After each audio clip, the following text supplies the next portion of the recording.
What's up? This is EJ Stewart. What if I drop 40 days, 40 nights? One, you can't do it. All you are your words. If there's anything you learned about me, I'm going to keep it 100 with you. Every morning, every night, for 40 days. Going to be a long 40 days this year. My skill shot will hold for your city for 40 days, 40 nights. Rest in peace to all my ops. For 40 days. If I can do that, then everything will be okay. You're the guy who can't finish a sandwich. You think you can go 40 days? This isn't normal! Oh, you're wrong, brother. I'm gonna go the distance. Let's go! Let's go is right. What's up? This is EJ Stewart. You are watching 40 Days, 40 Nights with your boy, EJ Stewart. As we get to night 15 of this Odyssey, we are at the end of week number 2. And man, this has been quite a journey. It's been a lot of fun, and we got a lot more fun, but also some serious stuff to get to on this show. So we will be talking about later, will be, of course, the news in Minnesota with the firing of Kwesi Adofo-Mensah. He was general manager for 4 seasons with the Minnesota Vikings. You're going to have a pretty good guest to have on today because it's Kendall Fridays, and Kendall Stewart, my brother, who spent time with the Minnesota Vikings, will be on the show. So perfect timing there. Maybe not necessarily the kind of timing we expected or we're asking for, but here we are. So Kendall will be on. So we'll talk about obviously the firing with Kwesi Adofo-Mensah and kind of where the Vikings go from here. Interesting reporting about how they came to this decision. Kwesi was at the Senior Bowl. He's been working the scene and doing all the things that normal general managers would do at this time to get ready for the NFL draft. And the NFL season ended, again, weeks ago. The Vikings didn't make the playoffs. So this was a long time in terms of their decision, in terms of when they were going to decide to make a decision on firing their general manager. But Kwesi is out, and now here we are looking to see what they're going to do next. But he's gone. So we'll talk about that. We also got to give a big preview for the Royal Rumble, which Kendall will help me with as well. I'm really excited about the Royal Rumble this weekend. I mentioned earlier the Saudi Arabia aspect of it. Not the biggest fan of that part of it, but still, it's a pretty stacked, already declared group of stars that are going to be in this. I'm very curious what that means for how they book this. Brock Lesnar is going to be involved. Roman Reigns is going to be involved. Cody Rhodes is going to be involved. Women's side, Rhea Ripley, we know Becky Lynch, Charlotte Flair. So they're not pulling anybody back. They're going full stops here. Curious what that means for a lot of surprises. What Triple H has said that there would be surprises for this. But I'm curious how they end up playing that. So I'm really excited to talk about that. We'll talk about that with Kendall as well. I also want to ask Kendall about the future of Aaron Rodgers in Pittsburgh. Mike McCarthy spoke today. He says that he has spoken to Aaron Rodgers. He did this on a Pat McAfee interview, and I want to get his details on that. I'll give you my views on that as well in terms of what are the odds that Aaron Rodgers could be suiting up once again. And a story that is, but it's becoming unreal. And again, we've talked about the wild west that has become college sports. For the most part, we focused it primarily on college football, but college basketball has also become the wild west in many ways, and it has now included players who have been drafted trying to play college basketball. In fact, one guy is playing college basketball that already left school. And now a new guy has entered the fray. He's actually a kind of a semi-famous name if you've been watching high school basketball and you're familiar with him. He played with Bronny James. Amari Bailey, who was drafted in the NBA, played 10 games for the Charlotte Hornets, is now trying to make an attempt to return to college basketball. He previously played for UCLA. So we're going to talk about that at the end of this show. So we got a lot to get to, man. This should be a good one. Again, this is 40 Days, 40 Nights with your boy, EJ Stewart. Of course, like all shows, you can catch this show live, 8 a.m., 6 p.m., Monday through Friday. We're live on YouTube, New Generation Media. For those on YouTube, thanks for supporting us. Thanks for rocking with us throughout this entire week. Excited to have you here. We're also live on X, EJ_Stewart. Also excited to have you guys with me here on X. And, of course, Action EJ on Instagram, where I don't believe I actually clicked the Instagram thing, so I don't know if I'm actually live. So let me click that now so that we will indeed be live momentarily. We are now live on Instagram Live. So live on Instagram Live. Shout out to everybody. Again, this is 40 Days, 40 Nights, live on IG Live, live on YouTube, New Generation Media, and of course live on X, EJ_Stewart. And you can catch all episodes of 40 Days and 40 Nights wherever you get your podcasts, including Apple Podcasts, Spotify, SoundCloud, Stitcher, and TuneIn. Just search New Generation Podcast Network. I mentioned this will be a fun show. It's always a fun show when Kendall gets involved because he's my man and he's part of this three-headed monster. I gotta get Shamari on soon. I would have had him on today. I didn't know if today's topics really matched with him, but next week we're definitely gonna have Shamari on to talk about something. so I'm excited to have him on too. That's the full three-headed monster of this New Generation Media project that we've been working on. We've been at this for now. I couldn't believe to say this. 10 years. Well, actually, I think next week will be the anniversary of our first shows. I think the first show we ever did was post Super Bowl for like New Generation Podcast Network, me and Kendall. So we've been at this thing for 10 years now, which is insane. So, we have a great team, and it's going to be a lot of fun to have Kendall on later. It's going to be fun, obviously, to have Shamari on. We'll get him on at some point. But we got to start with some news, and just, just a warning to you guys. It's not the best news. It's not the most fun news, but, it's one of those things where it's breaking news, and I think we do have to talk about it, especially considering, my presence also as a host on The Fan, host on WFAN, which is the flagship station for the New York Giants.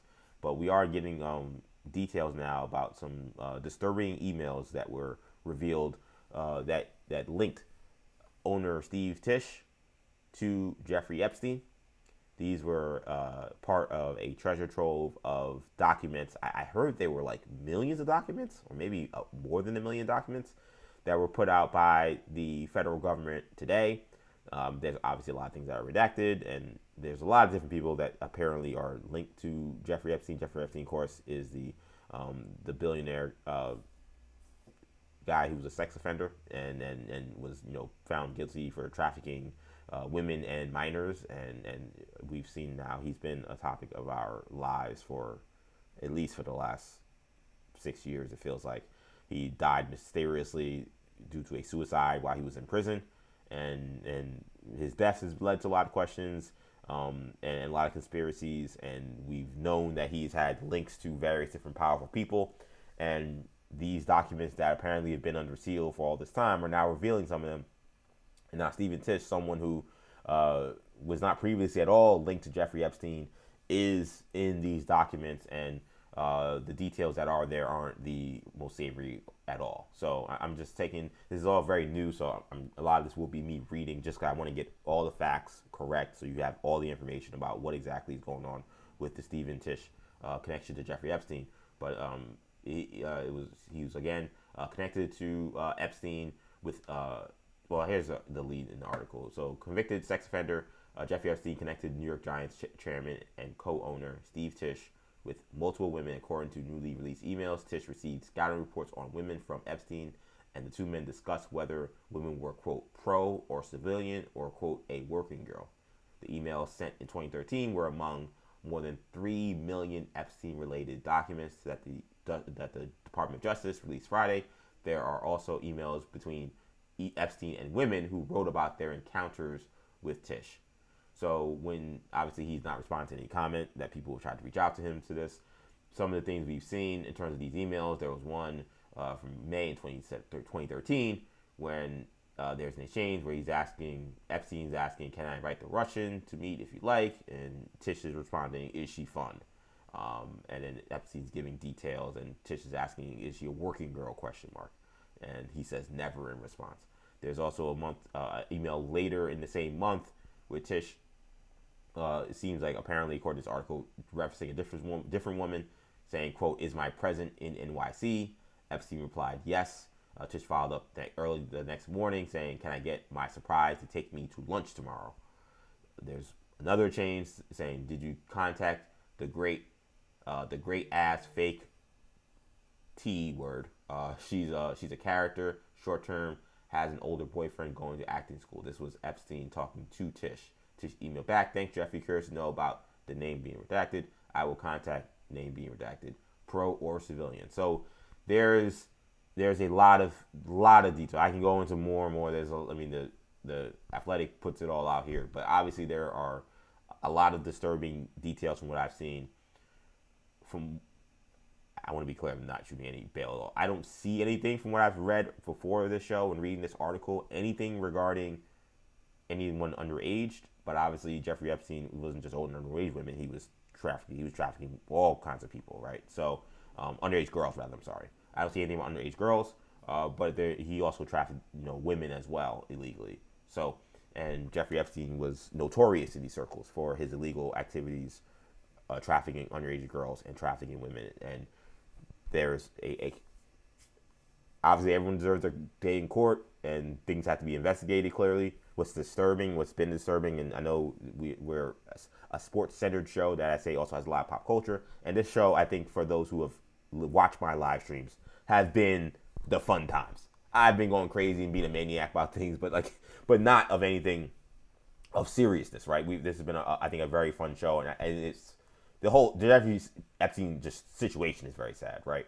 And it's not, it's not something that anybody I think really wants to talk about or wants to really grapple with the severity of his heinous crimes and how many people that have been connected, that this stuff was out there that we never knew. Like, this stuff was being kept under wraps. I have no idea why something like this would be kept under wraps, and it's sickening to think that this is happening and how many other people who could be connected to this guy, but that's the reality of what we're dealing with right now. So, and it's important to talk about because this guy is an owner in the NFL. It's the only reason why I would be talking about this. It could have been almost anybody else related to Jeffrey Epstein, and there are, again, very powerful, famous people that are in these emails and in these links. But considering Steve Tisch is the co-owner with John Mara of the New York Giants, they have, I think, a straight-up 50-50 split. John Mara is essentially kind of like the football face of this, but Steve Tisch has equal amount of power with the organization. So this is going to be something that is not going to go away in New York City. This is something that is not going to go away when it comes to the NFL. This is as bad as you can get, I think, in terms of the New York Giants. And just, first of all, before we go even further, just again, to the victims and to the women that have been trafficked during this entire Jeffrey Epstein situation, our hearts and our prayers and everything goes out to you. And we all, well, I know I speak for myself. I cannot speak for everybody in the world, but I know a lot of millions of people are hoping for your justice, hoping that you get the justice that you've been seeking, that has been away from you for all these years. It's sick what's happened. Absolutely sick. But with that being said, just on the football side of this, only because this is a sports show, sports-centered show, as I say. This is not going to go away. This is not something that you're going to sweep under the rug. It's not something we can say, oh, well, we'll just move on and whatever. I would fully expect Steve Tisch to not be the owner of the New York Giants, definitely by the start of week 1. I think this is something that they're going to get him out of here really quickly for something like this. And the thing about things involved with any kind of misconduct of this nature, especially in the criminal aspect, it feels, and usually what happens is one allegation becomes 2, becomes 5, becomes 10, becomes 15. The reality is people who abuse people and take advantage of people, it's not usually one person. So just the nature of this is not the beginning. It's not something where they can try to say, okay, this was the one thing, we'll try to avoid this PR nightmare as they do.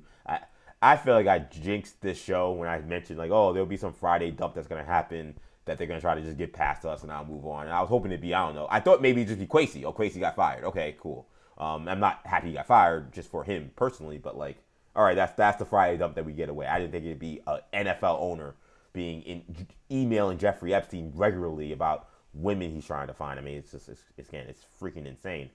But yeah, he's not going to be an NFL owner for much longer. And what's scary about this, and who knows what else is going to be in more emails or more things as this continues to get investigated. Well, first of all, I don't even know it's being investigated. That goes into the whole political aspect of it that I'm not really interested in doing on the show.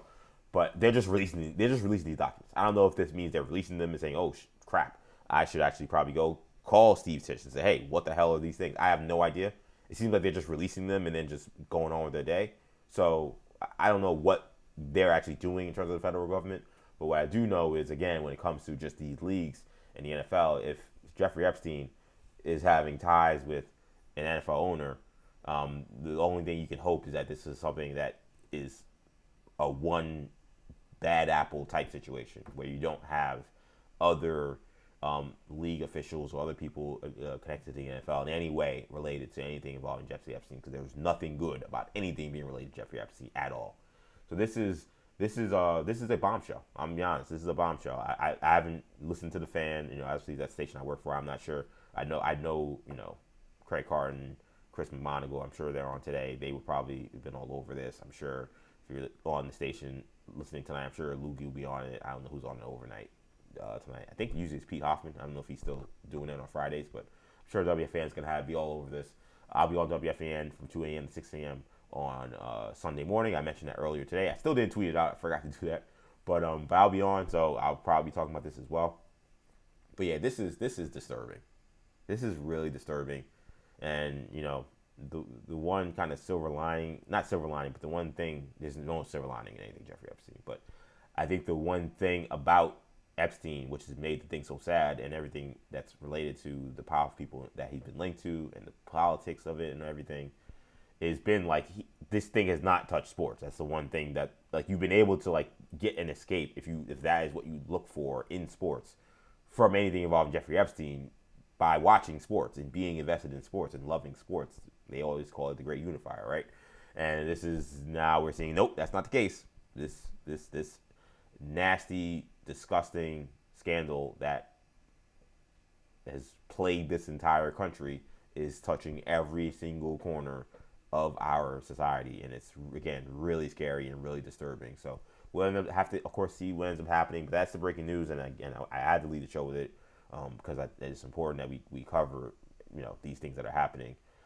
So yeah, Steve Tisch right now, he is in a situation. He's been linked to Jeffrey Epstein. There are emails in these documents that were presented by the Justice Department, and it looks bad. It looks bad. Now again, the only thing you could say to anything involving how bad it could be is, again, from what I have seen, I don't again see anybody underage being a part of this. But that doesn't mean that didn't happen. It's just that there's no clear evidence of that in these emails. So that's really as much as I can say about it. But it's disturbing, and it's shame on Steve Tisch if this is true. If he really was linked to Jeffrey Epstein in this way, it's just shame on anybody who's linked to him in that way. So yeah, it's crazy. It's absolutely crazy. Here's Matthew Gray. Shout out to Matthew Gray. He's loyal in the chat, loyal watching the stream. Shout out to people in the comments on Instagram and YouTube. He says, yikes, it may be early, but do you think this may lead to people demanding he sell the team? Yes. Very short answer. Yes. Well, here's the thing. So short answer is yes. Will there be a groundswell of people going insane about this in the New York area and New York Giants fans and stuff? I don't know. I'll be honest. I don't know. I don't know how to feel about, because as we've seen with the Epstein thing, it's been so politicized that people can turn a blind eye to wanting justice for folks based on political views. So I don't know what that means for an NFL owner. I don't know if that in any way makes it easier for him to somehow get away with this and not have to sell the team. But I think it's just radioactive. I think, forget about fans. The Giants got advertisers. The Giants have sponsors. There's all these different things. The Giants do community work. It's not just their football team, right? They're a part of our community. And if the owner of the team is pounding around with Jeffrey Epstein and getting women trafficked to him by Jeffrey Epstein, it speaks for itself, right? So I don't even know if it's going to need a crazy groundswell of Giant fans being he needs to sell the team tomorrow. But I think it also just seems like common sense. I think everyone kind of knows he can't be the owner anymore. Again, whatever you think of the Epstein situation, how it's been politicized and all that stuff, it's that guy's got to go. And it's the fair thing to ask. What comes next is the obvious thing to ask. So I'm not even dissing the question, but I think he can't be the owner. To me, this is it. There is no again, if this is all that comes out and this is all we ever know about this, I don't think that we're at the situation where the awareness of who Jeffrey Epstein is and what he has done, I don't think that anybody can get away with that. I think that this is owner. And of course, he meant rather his share. Of course, he's a co-owner. Obviously, John Mara is also the other half of this. It's the Tisch family and the Mara family own this thing together. So yes, and that also may make this very easier. I don't know what the pockets are of the Maras. I don't know if they can just buy them out. Like this is gonna go away, I think, pretty quickly. Like, I think week one saying he's not the owner, I think is very conservative in terms of like my prediction for when he's out. He could be out in a month or two. That wouldn't surprise me either. Especially considering, again, that he is co-owner and half the team, because that selling half a franchise has a lot less stake than selling a whole franchise. Like, he could, Mara could say, okay, I'll buy 25% of your 50%, and then we'll give this 25% to a minority stake. And like, they can do a lot of different things that would make this a lot easier. When you're selling an actual NFL team as one is primary owner or one, principal family, that is a lot harder. There's a lot of different paperwork, a lot of different steps you got to go to.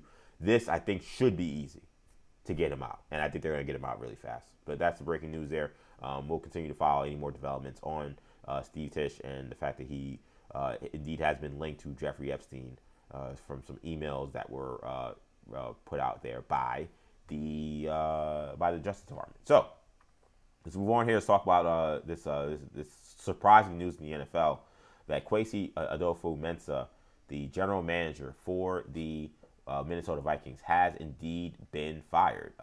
Adofo-Mensah, he was the general manager of the team for 4 seasons. In those 4 seasons, 3 of them they had winning seasons, but they had never, and they will have not under Adofo-Mensah, have ever won a playoff game. They were 0-2 in their 2 playoff appearances. They had the infamous loss to the New York Giants with Kirk Cousins, and they threw the ball 5 yards short on 4th down. And then they had the blowout loss to the Rams last season. And this season, according to Diana Rossini, a failure to miss the playoffs was part of a big reason why he is now out. She also reported that the draft record for Adofo-Mensah was also pretty poor, and that's something that Vikings fans and Vikings observers know very closely. We obviously have the big question mark about J.J. McCarthy, who we'll get to more in a second. But in Adofo-Mensah's 4 years with the Vikings, there have been 0 Pro Bowlers. And even beyond just 0 Pro Bowlers, like if you actually look at all their guys, there's not a lot of stars. There's not a lot of guys who even you say, okay, this person is going to be a difference maker for a long time. There are a lot of guys who are like, this guy might not be in the league in a couple of years. This guy is a career backup. There have been a lot of misses from the NFL draft with the Vikings, and that could be part of the reason why they struggle so much this year. So Adofo-Mensah with that draft record, and then how he handled the quarterbacks. And I want to play this because it's something Diana had echoed, but I got sound here from Mike Florio of Pro Football Talk, who went into detail about just kind of how this decision came about. This was rooted in, if not driven by, the ill-fated quarterback decision in 2025. This tells us that Kwesi Adofo-Mensah wanted what they got, J.J. McCarthy with journeyman backups, and that O'Connell was cautioning against it. He was the guy saying this isn't going to work. As they said, no to Sam Darnold, no to Daniel Jones, no to Aaron Rodgers, and rode with a guy who just wasn't ready. That is an interesting telling of this tale. Only because this is sometimes what's good about being a producer that has to prepare, to very talented hosts who want to be well prepared and do their homework. The whole Vikings situation, from the reporting I remember, and it goes back to particularly Aaron Rodgers, it essentially was Kevin O'Connell's decision. I'm not saying the reporting was right, but that was the reporting. Was that remember the Vikings had this week where the Vikings aren't sure what to do. Kevin O'Connell is going to be watching film on Aaron Rodgers to determine whether or not they want him. And they watched the film. He apparently watched the film for a week, and then they came out and they were like, J.J. McCarthy's the guy. We're moving on, and that was it. So was that wrong? Was that a misstep? Like why were we hearing that Kevin O'Connell was watching film on Aaron Rodgers for a week, and then he came back a week later and said, we're going to go with McCarthy. And now they're saying, well, Kevin O'Connell wanted a veteran quarterback, and it didn't happen.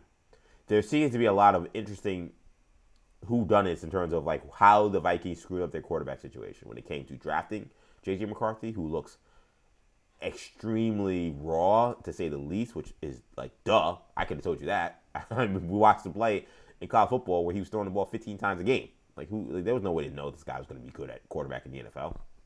So there seems to be a lot of whodunit when it comes to like drafting J.J. McCarthy. There seems to be a lot of whodunit in terms of like who decided that this guy could be the starting quarterback, kind of like unfettered coming into the season. And it feels like maybe some revisionist history happening with what's going on. And Kwesi's wearing it. And why he's wearing it, Florio also goes into detail here. Now with Sam Darnold heading to the Super Bowl, is it a coincidence that after the Seahawks won the NFC Championship, that's when Kwesi Adofo-Mensah was fired? Maybe it is, maybe it isn't. But we know this. After the draft, the Vikings are going to be looking for a new GM. And it's likely, if not certain, that Kevin O'Connell is going to be calling the shots in Minnesota moving forward. So there you go. And that's the big part of this, right? As I kind of just adjust my mic, just because my mic was by this cord. I don't know how that happened. But that's the big part of this, right? Is there's now a true shift in the power dynamic. Like, this was, at this point in time, at minimum 50-50. But obviously this was a pretty standard general manager, head coach, dynamic. And again, that's why the whole Kevin O'Connell being the one to decide whether or not Aaron Rodgers was going to be there was kind of weird. But Kevin O'Connell was a great offensive coach, so maybe they thought just send in an expert to tell us whether or not this guy should be the guy. So that, I guess, kind of made sense. But there you're hearing that it's Kwesi, his decision to not bring back Sam Darnold, and then all the stuff that happened with Aaron Rodgers and everything, that they're seeing now Sam Darnold playing in the Super Bowl. And Florida was funny. He's like, is that the reason why? Is it not? Is it coincidence? I don't know. I'm like, well, you threw it out there, and you're a reporter, and you're very tied in, so I'm sure someone told you that the fact that Sam Darnold, who was a Pro Bowl quarterback for the Vikings the previous year, and they let walk in free agency, by the way, for like not a lot of money, that he's in the Super Bowl. That he brought it up. And the reality that we all saw this. Like, we all saw the playoffs happen. We all saw the season end. The Vikings didn't have any plans, it appeared, to fire Kwesi Adofo-Mensah. And then here he is. He's being fired a week before Sam Darnold's going to play in the Super Bowl after he took the team to the conference finals. The guy, again, conference championship game. The guy, again, was literally in Minnesota, in Mobile for the Senior Bowl yesterday. Or maybe even today, I don't even know. But he was there. He was on the field. There's people with pictures with him. It didn't seem like he was some dead man walking, so I don't know what changed. But something did indeed change with the situation in Minnesota. It feels to me like someone's being made to be a fall guy. That's what it feels like. If that's not the case, then that's not the case. But that's what it feels like. And now it's going to put now a lot of attention on Kevin O'Connell now too. There's going to be, by the way, a general manager search. Like, they promoted their senior vice president of football operations to, well, they didn't promote him. He's just leading the operations right now. But the Wilfs, who, by the way, have said that this was a decision purely by ownership. This was not other influence in any way. This was an ownership decision to do this. There is going to be a search for a top man of football operations moving forward. So what that means for Kevin O'Connell, we'll see. You have there, like Florio saying that Kevin O'Connell is going to be kind of running the show. But again, I would say let's see, like, how the next season is going to go. Let's see if a new general manager who now will have the ear of the owner may, if things go well, don't go poorly, may say, hey man, maybe Kevin O'Connell's on it. I don't know. These are all things that are going to be on the table, man. But again, this is quite the coincidence that it's a Kendall Friday, and Kendall Stewart joins us on a day where the Vikings make major changes to their front office. Kendall, I mentioned that, you worked with the Minnesota Vikings for a year, so you were there the year. Obviously Kirk took you guys to the playoffs, working on their video staff and stuff. How surprised? First of all, what's up? Good to see you, buddy. It's funny. So obviously, apologies. Last week we had the technical difficulties, so today we made sure we did like a test before. So me and Kendall have talked, so I've already greeted him. So I know it probably sounds like you didn't say hi to your brother, just be like, hey man, your former boss got fired. What do you think? Like, I promise I'm not being a jerk. But no, but it's serious. All serious though. It's good to see you. Kendall always is, and happy to have you here on a Kendall Friday.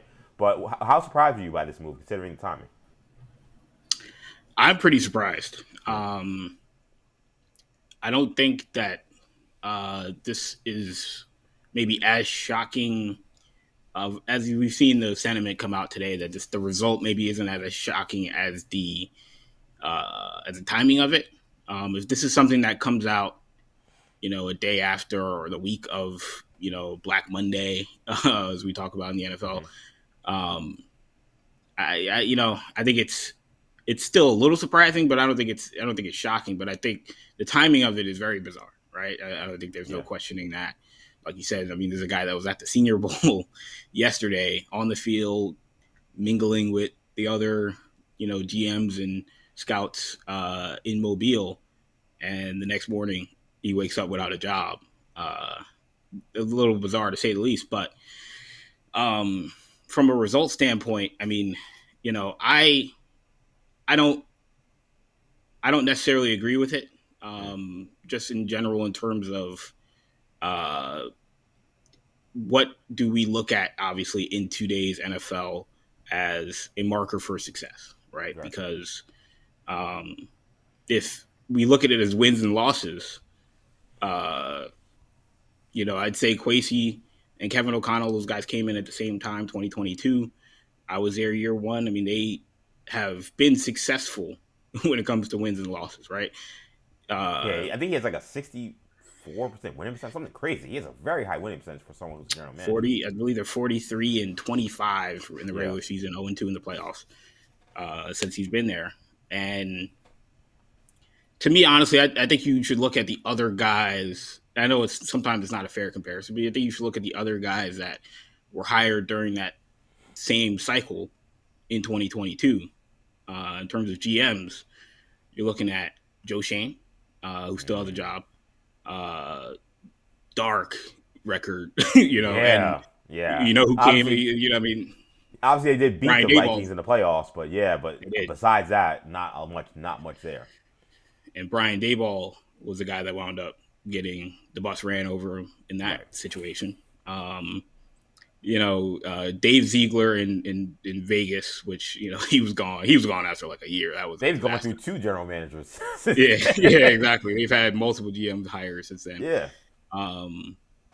And Omar Khan, who's still there in Pittsburgh, who's done a decent job, but also does not have the record Kwesi has as a GM. And then Ryan Poles in the same division, who also does not have the record that Kwesi has, but it clearly has a franchise on the ascension.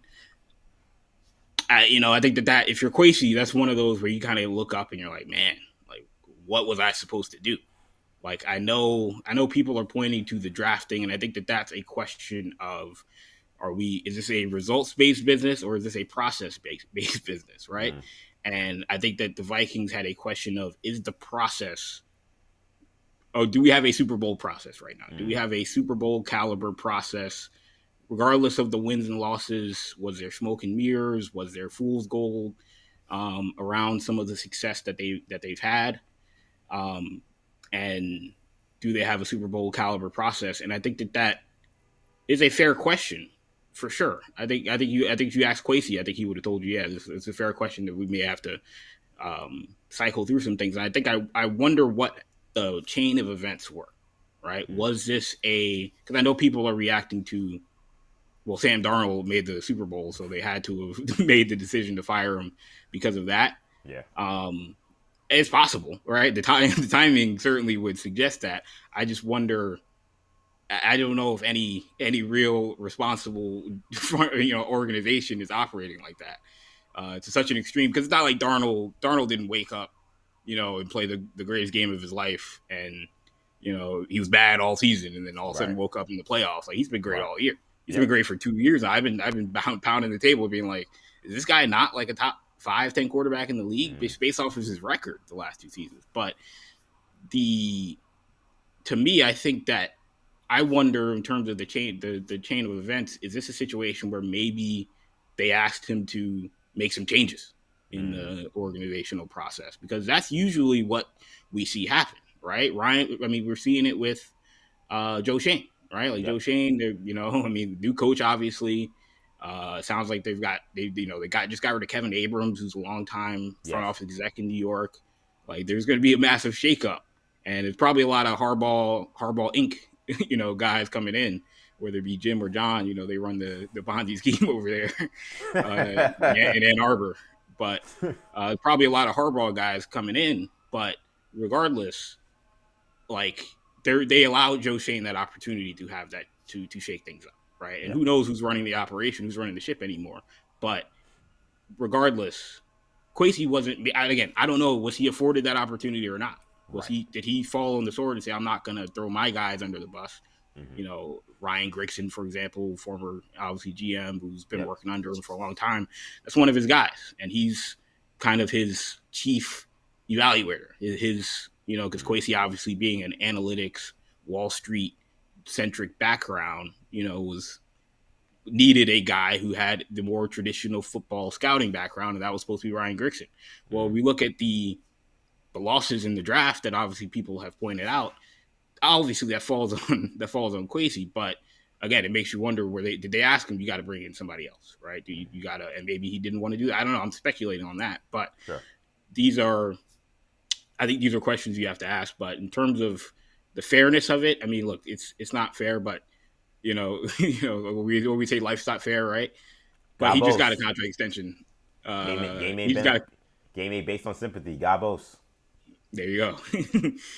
But he just got a contract extension last year, where he might be the most connected football executive, like outside of football, when it comes to tech and Wall Street and Silicon Valley. He's gonna be fine, right? So it'll be just personally. I love Kwesi. He's a great guy, but he's gonna be personally fine. I'm sure he's happy to get out of the cold. So. Well, don't come to New York City, Kwesi, and don't come to Wall Street this week. It's. I feel like it's been in the teens every day in New York City. It's been so cold for 2 weeks in a row. It's been ridiculous. So Kwesi's trying to go back to Wall Street. Maybe go to Silicon Valley. Maybe it's nicer over. It's nicer over there. We actually had one of my dearest friends, her bachelorette parties this weekend. So one of her friends that was living out in Bay Area came out here and was like, "Ooh, it's really cold out here." I'm like, yeah, this has been. It's been even unseasoned cold, even for New York City in the winter. So. Kendall Stewart joining me, of course, talking all things sports and pop culture, but particularly the Vikings firing Kwesi Adofo-Mensah. As I mentioned earlier, Kendall did work on the staff for a year as part of the video staff, so he knows how the Vikings do business in many ways. What do you think this means for Kevin O'Connell in terms of like I played the sound from Florio that I don't know if you did hear, but he essentially said that this now becomes Kevin O'Connell's show. Do you see that as that? And is that what's something that Kevin O'Connell wants? Because that comes with we just saw what happened with Kwesi Adofo-Mensah. They had a great record and you didn't draft well enough and they got him out of there, it seems like, and then they're blaming somebody for this QB decision. From the reporting I saw, it sounded like O'Connell had just as much agency as Adofo-Mensah had in that, but that's not how it's being presented today. Do you think that Kevin O'Connell is going to be able to thrive in that environment where it is going to be all on him now, according to someone like Mike Florio? Yeah, I mean, O'Connell has always been a kind of a personnel in-tune coach, as opposed to maybe some other coaches that maybe, and that maybe, I'm not, they all care about it. They all think and say they care about it, but how many of them are really, know the lingo, know the grind and all, and are willing to do the work from a personnel standpoint. O'Connell is somebody that has prided himself on doing that work. So I don't doubt that he has the capability of sort of running an operation to that degree. Obviously the comparisons with, guys like Sean McVay and Kyle Shanahan have been natural, obviously, with Kevin O'Connell. And you look at the setup that those guys have, they have GMs who are GMs that they work really well with in, Les Snead in LA, John Lynch in San Francisco. I think that was the hope for what this relationship could be like, where you do have a coach who is, I don't want to say larger than the organization, but, obviously has a big presence and personality, but also an executive tied with them that is also doing a great job. And I think Jacksonville seems like they might be on that trajectory as well, also from that same tree with Gladstone and Liam Cohen. But to me, it does make you wonder what the long-term outlook is, because like you said, who knows who the GM is that they wind up hiring. Obviously, Rob Brzezinski is running the operation in an interim basis. So everything will, for the most part, be business as usual. But do they hire somebody with Rams connections? John McKay is the grandson, I believe, of Rich McKay, who is the assistant GM in LA, somebody that has been looked at as a GM candidate in NFL circles for a while, obviously. And again, he has ties to the Rams organization. If they bring in somebody like that, I think that signals that, O'Connell is he's running the ship to some degree. And they kind of similar to Liam Cohen getting Trent Baalke out of there and bringing in Gladstone from LA. But there's also been speculation about George Payton, the GM of the Denver Broncos, who apparently has not signed a contract extension. There's weird stuff happening with the Broncos. There's weird stuff happening with the Broncos. Stuff, man. I thought the Lombardi Lombardi being thing, fired. I thought that was a disgrace. I know. Wow. I don't want to get on a tangent, but Jay Gruden. I didn't know I'd ever agree with Jay Gruden on anything, but he went on a rant on Twitter saying that was just a complete, disgrace move, and but that's a whole nother subject. But George Payton was the assistant GM in Minnesota under Rick Spielman, left to go to Denver. It's kind of been a rocky situation, but then they bring in Sean Payton, and they've been good, but he hasn't signed a contract extension. And again, George Payton was there before. He's kind of like Joe Shane. He was there before Sean Payton got there, was struggling. They kept him on because we need somebody to do the job while Sean Payton picks the players. Right. And, does he want more power? And does that mean going back home, so to speak, to Minnesota? That would not be good for Kevin O'Connell, in my opinion, if you're just looking forward. Because, again, that's somebody from the previous regime, the Zimmer days. That's somebody more closely connected with the Wilfs and Rob Brzezinski that, that if things go south, will keep his job and you won't, right? I don't think that's something that you want. So I think that'll be the indication, obviously, is who they wind up hiring. But yeah, look, there's no doubt that the drafting hasn't been well, right? The only draft pick that has been remotely, I don't say like they've all, guys obviously have varying levels of production. I'm not gonna say they've all been terrible, but the guy who's only the most notable draft pick has been Jordan Addison. And, he can't stay off of TMZ every 3 months, right? Yeah. So it's been bad, right? They've lit a lot of draft picks on fire. There's no doubting that. And that's how you come to a day like this. And look, any Jet fan will tell you, if you go many, many years in a row where you're not able to get viable NFL talent to be starting caliber players or guys that can be useful in some way, that is how a team that at one point looked like they had promise enters some really dark years. That, like, when I talk about the Jets, like, how did they come to this level of ineptitude? There's a lot of different reasons, a lot of different people to blame. But the easiest of the answers is just look at their drafts for the last 10 years. And you mentioned process versus results. And that could be a situation where you look at that with the Vikings. You say, okay, they've won a lot of games. But then this year was the year where things got really sideways. They played well down the stretch to kind of, make it look not so bad. But things got really sideways midway through this year. And you just look at the draft picks that they've made. And in fact, the most important one they made, the quarterback, you're going into year 3 with major question marks. Like, how do you feel about J.J. McCarthy? Do you feel like, have you seen enough to feel like there's reason that he can still be a quality starting NFL quarterback? Do you feel like the jury's still out, or are you completely out on him based on what you've seen? I think if you're serious about trying to win games, which I think they are, then I don't know if you can go into JJ. I don't think you can go into 2026 with McCarthy as the unquestioned starter for sure. And I think everybody knows that. But I don't even know. I'm not even sure you can go into 2026 with him being a possible starter. Like, I don't know if you can even go into it with him in a QB battle with somebody that's not clearly better than JJ McCarthy. Now, again, maybe you can, but I think, like, again, we talk about the QB decision that may have cost Kwesi his job in this scenario. Yep. And I think we focus a lot on the Darnold piece of it, for good reason. And look, I was somebody that thought they should have brought back Darnold, but I don't know if that was necessarily the most popular of opinions coming off of that Rams game last year. I mean, it's easy to forget. I don't think it was. I think at that point in time, people were like, "Get this guy out of here. They're like, this is an easy decision. He's a total fraud." Yeah, total fraud. We got the rookie, play the rookie. Yep. He's cheaper, and we move, right? We'll be fine. And I thought that was, and I think a lot of people, that weren't, a lot of non-fans, I'll say, were also kind of realized like this is. Got to be a little trepidatious about this, because when you have a guy that can win in today's NFL, letting that guy walk out the door for somebody you don't know can win is risky, right? But I think what screwed them was not only letting Darnold go, but it was the plan around the entire quarterback room, right? It was not just bringing in J.J. McCarthy or keeping J.J. McCarthy, but obviously letting Daniel Jones walk out the door and him having the success he had. Yeah. It was the Aaron Rodgers thing where Rodgers wanted to come in and they were like, maybe, and who knows who nixed that. My thought process has always been that I thought it was the Wilfs who kind of weren't down with that. I think O'Connell was definitely down with that.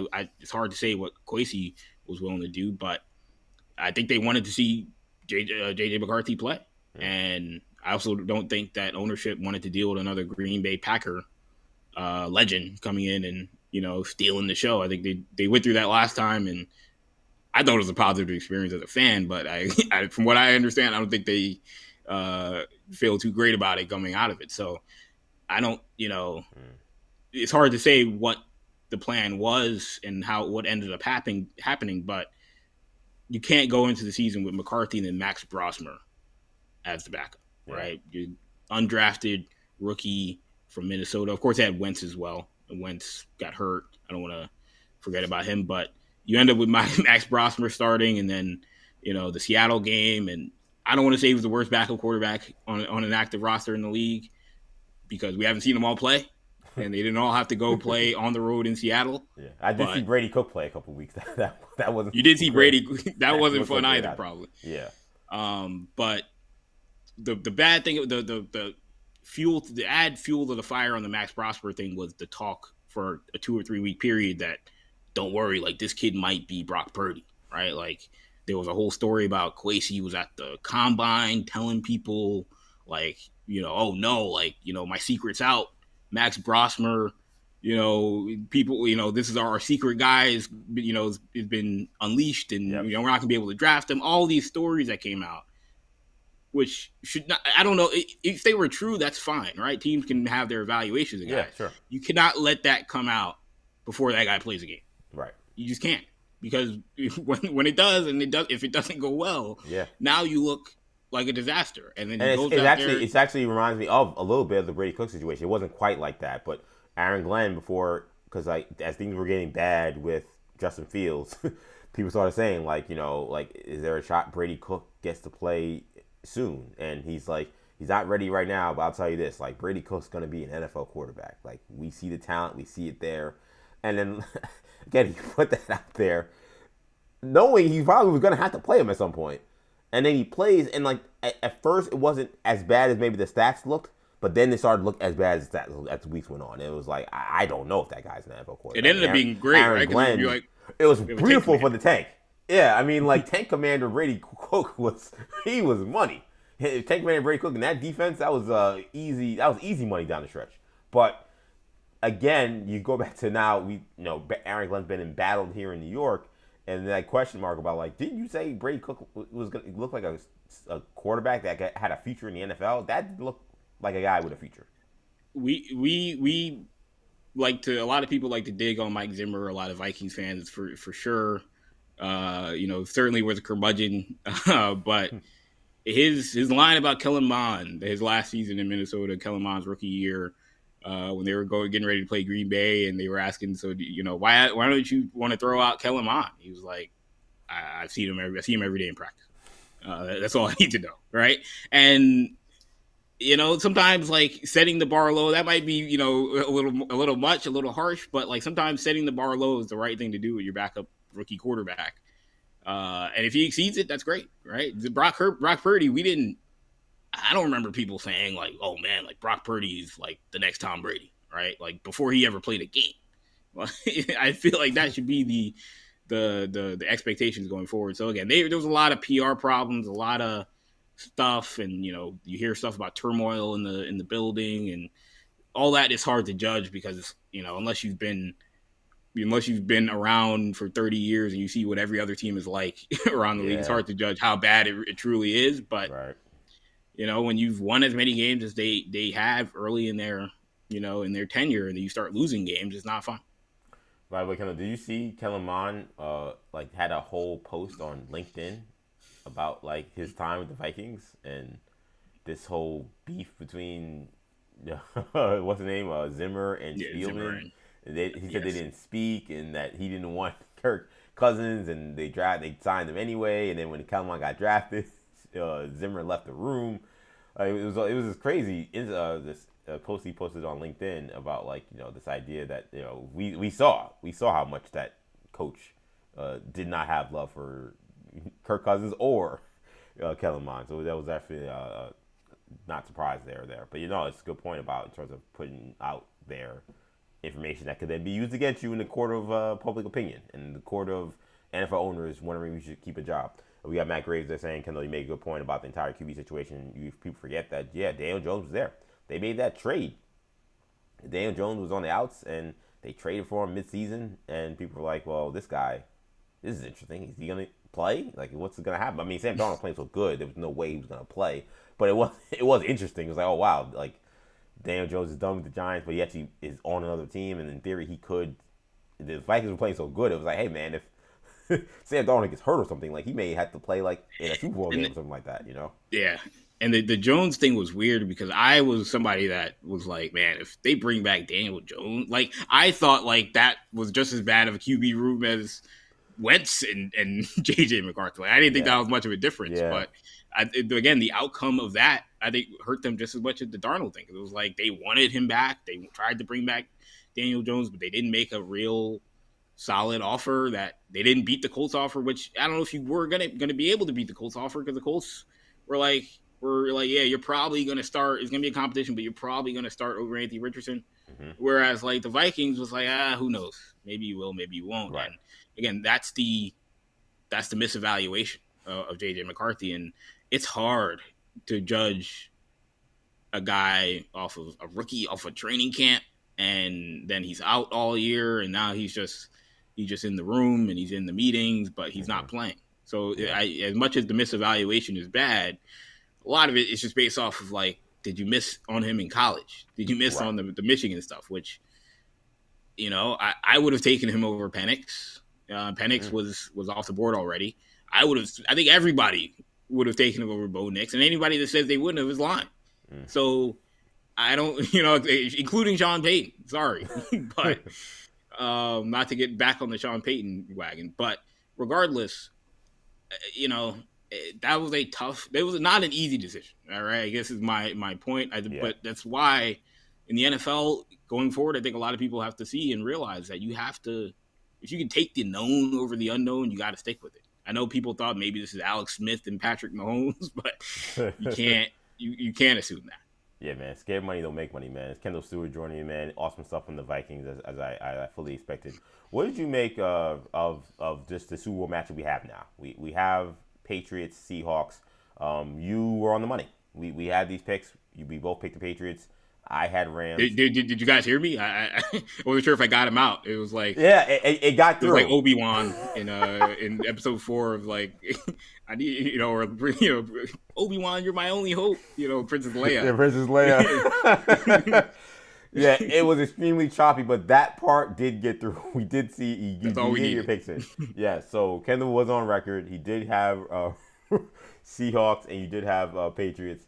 You were right on the money on that, so you're not. So you got the right teams. Were you surprised by how those games went in terms of the story of those games and how we got here?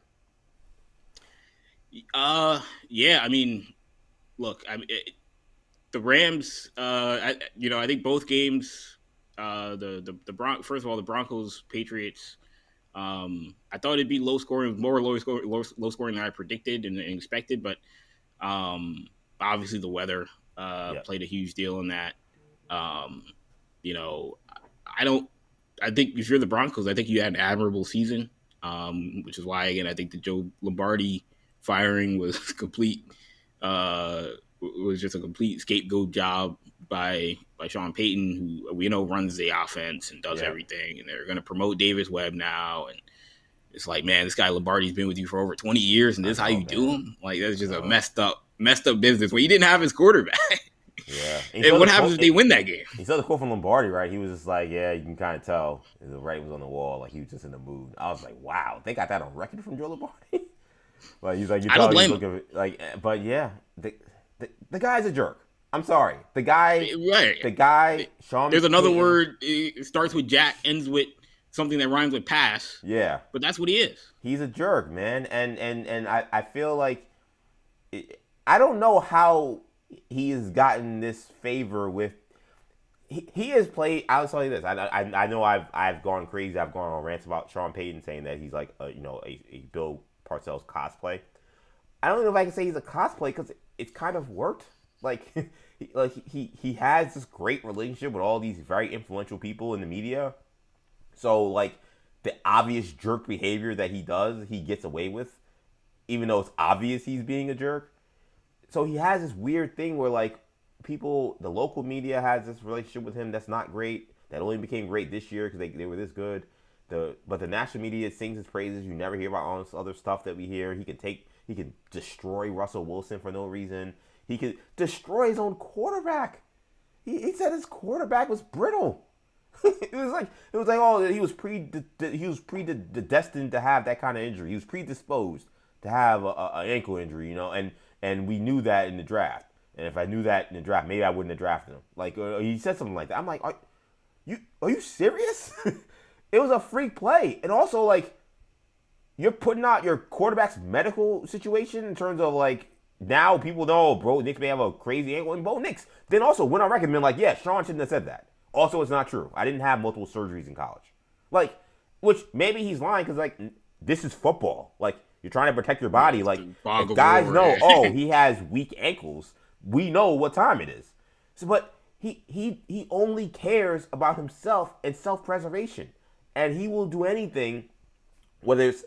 And Dale Hackett was a terrible NFL head coach. He doesn't seem like a bad guy, but he was a terrible NFL head coach. But you come in and, like, we know what the fraternity is of coaches, and you know it better than me now having been, in that circle just even for a year.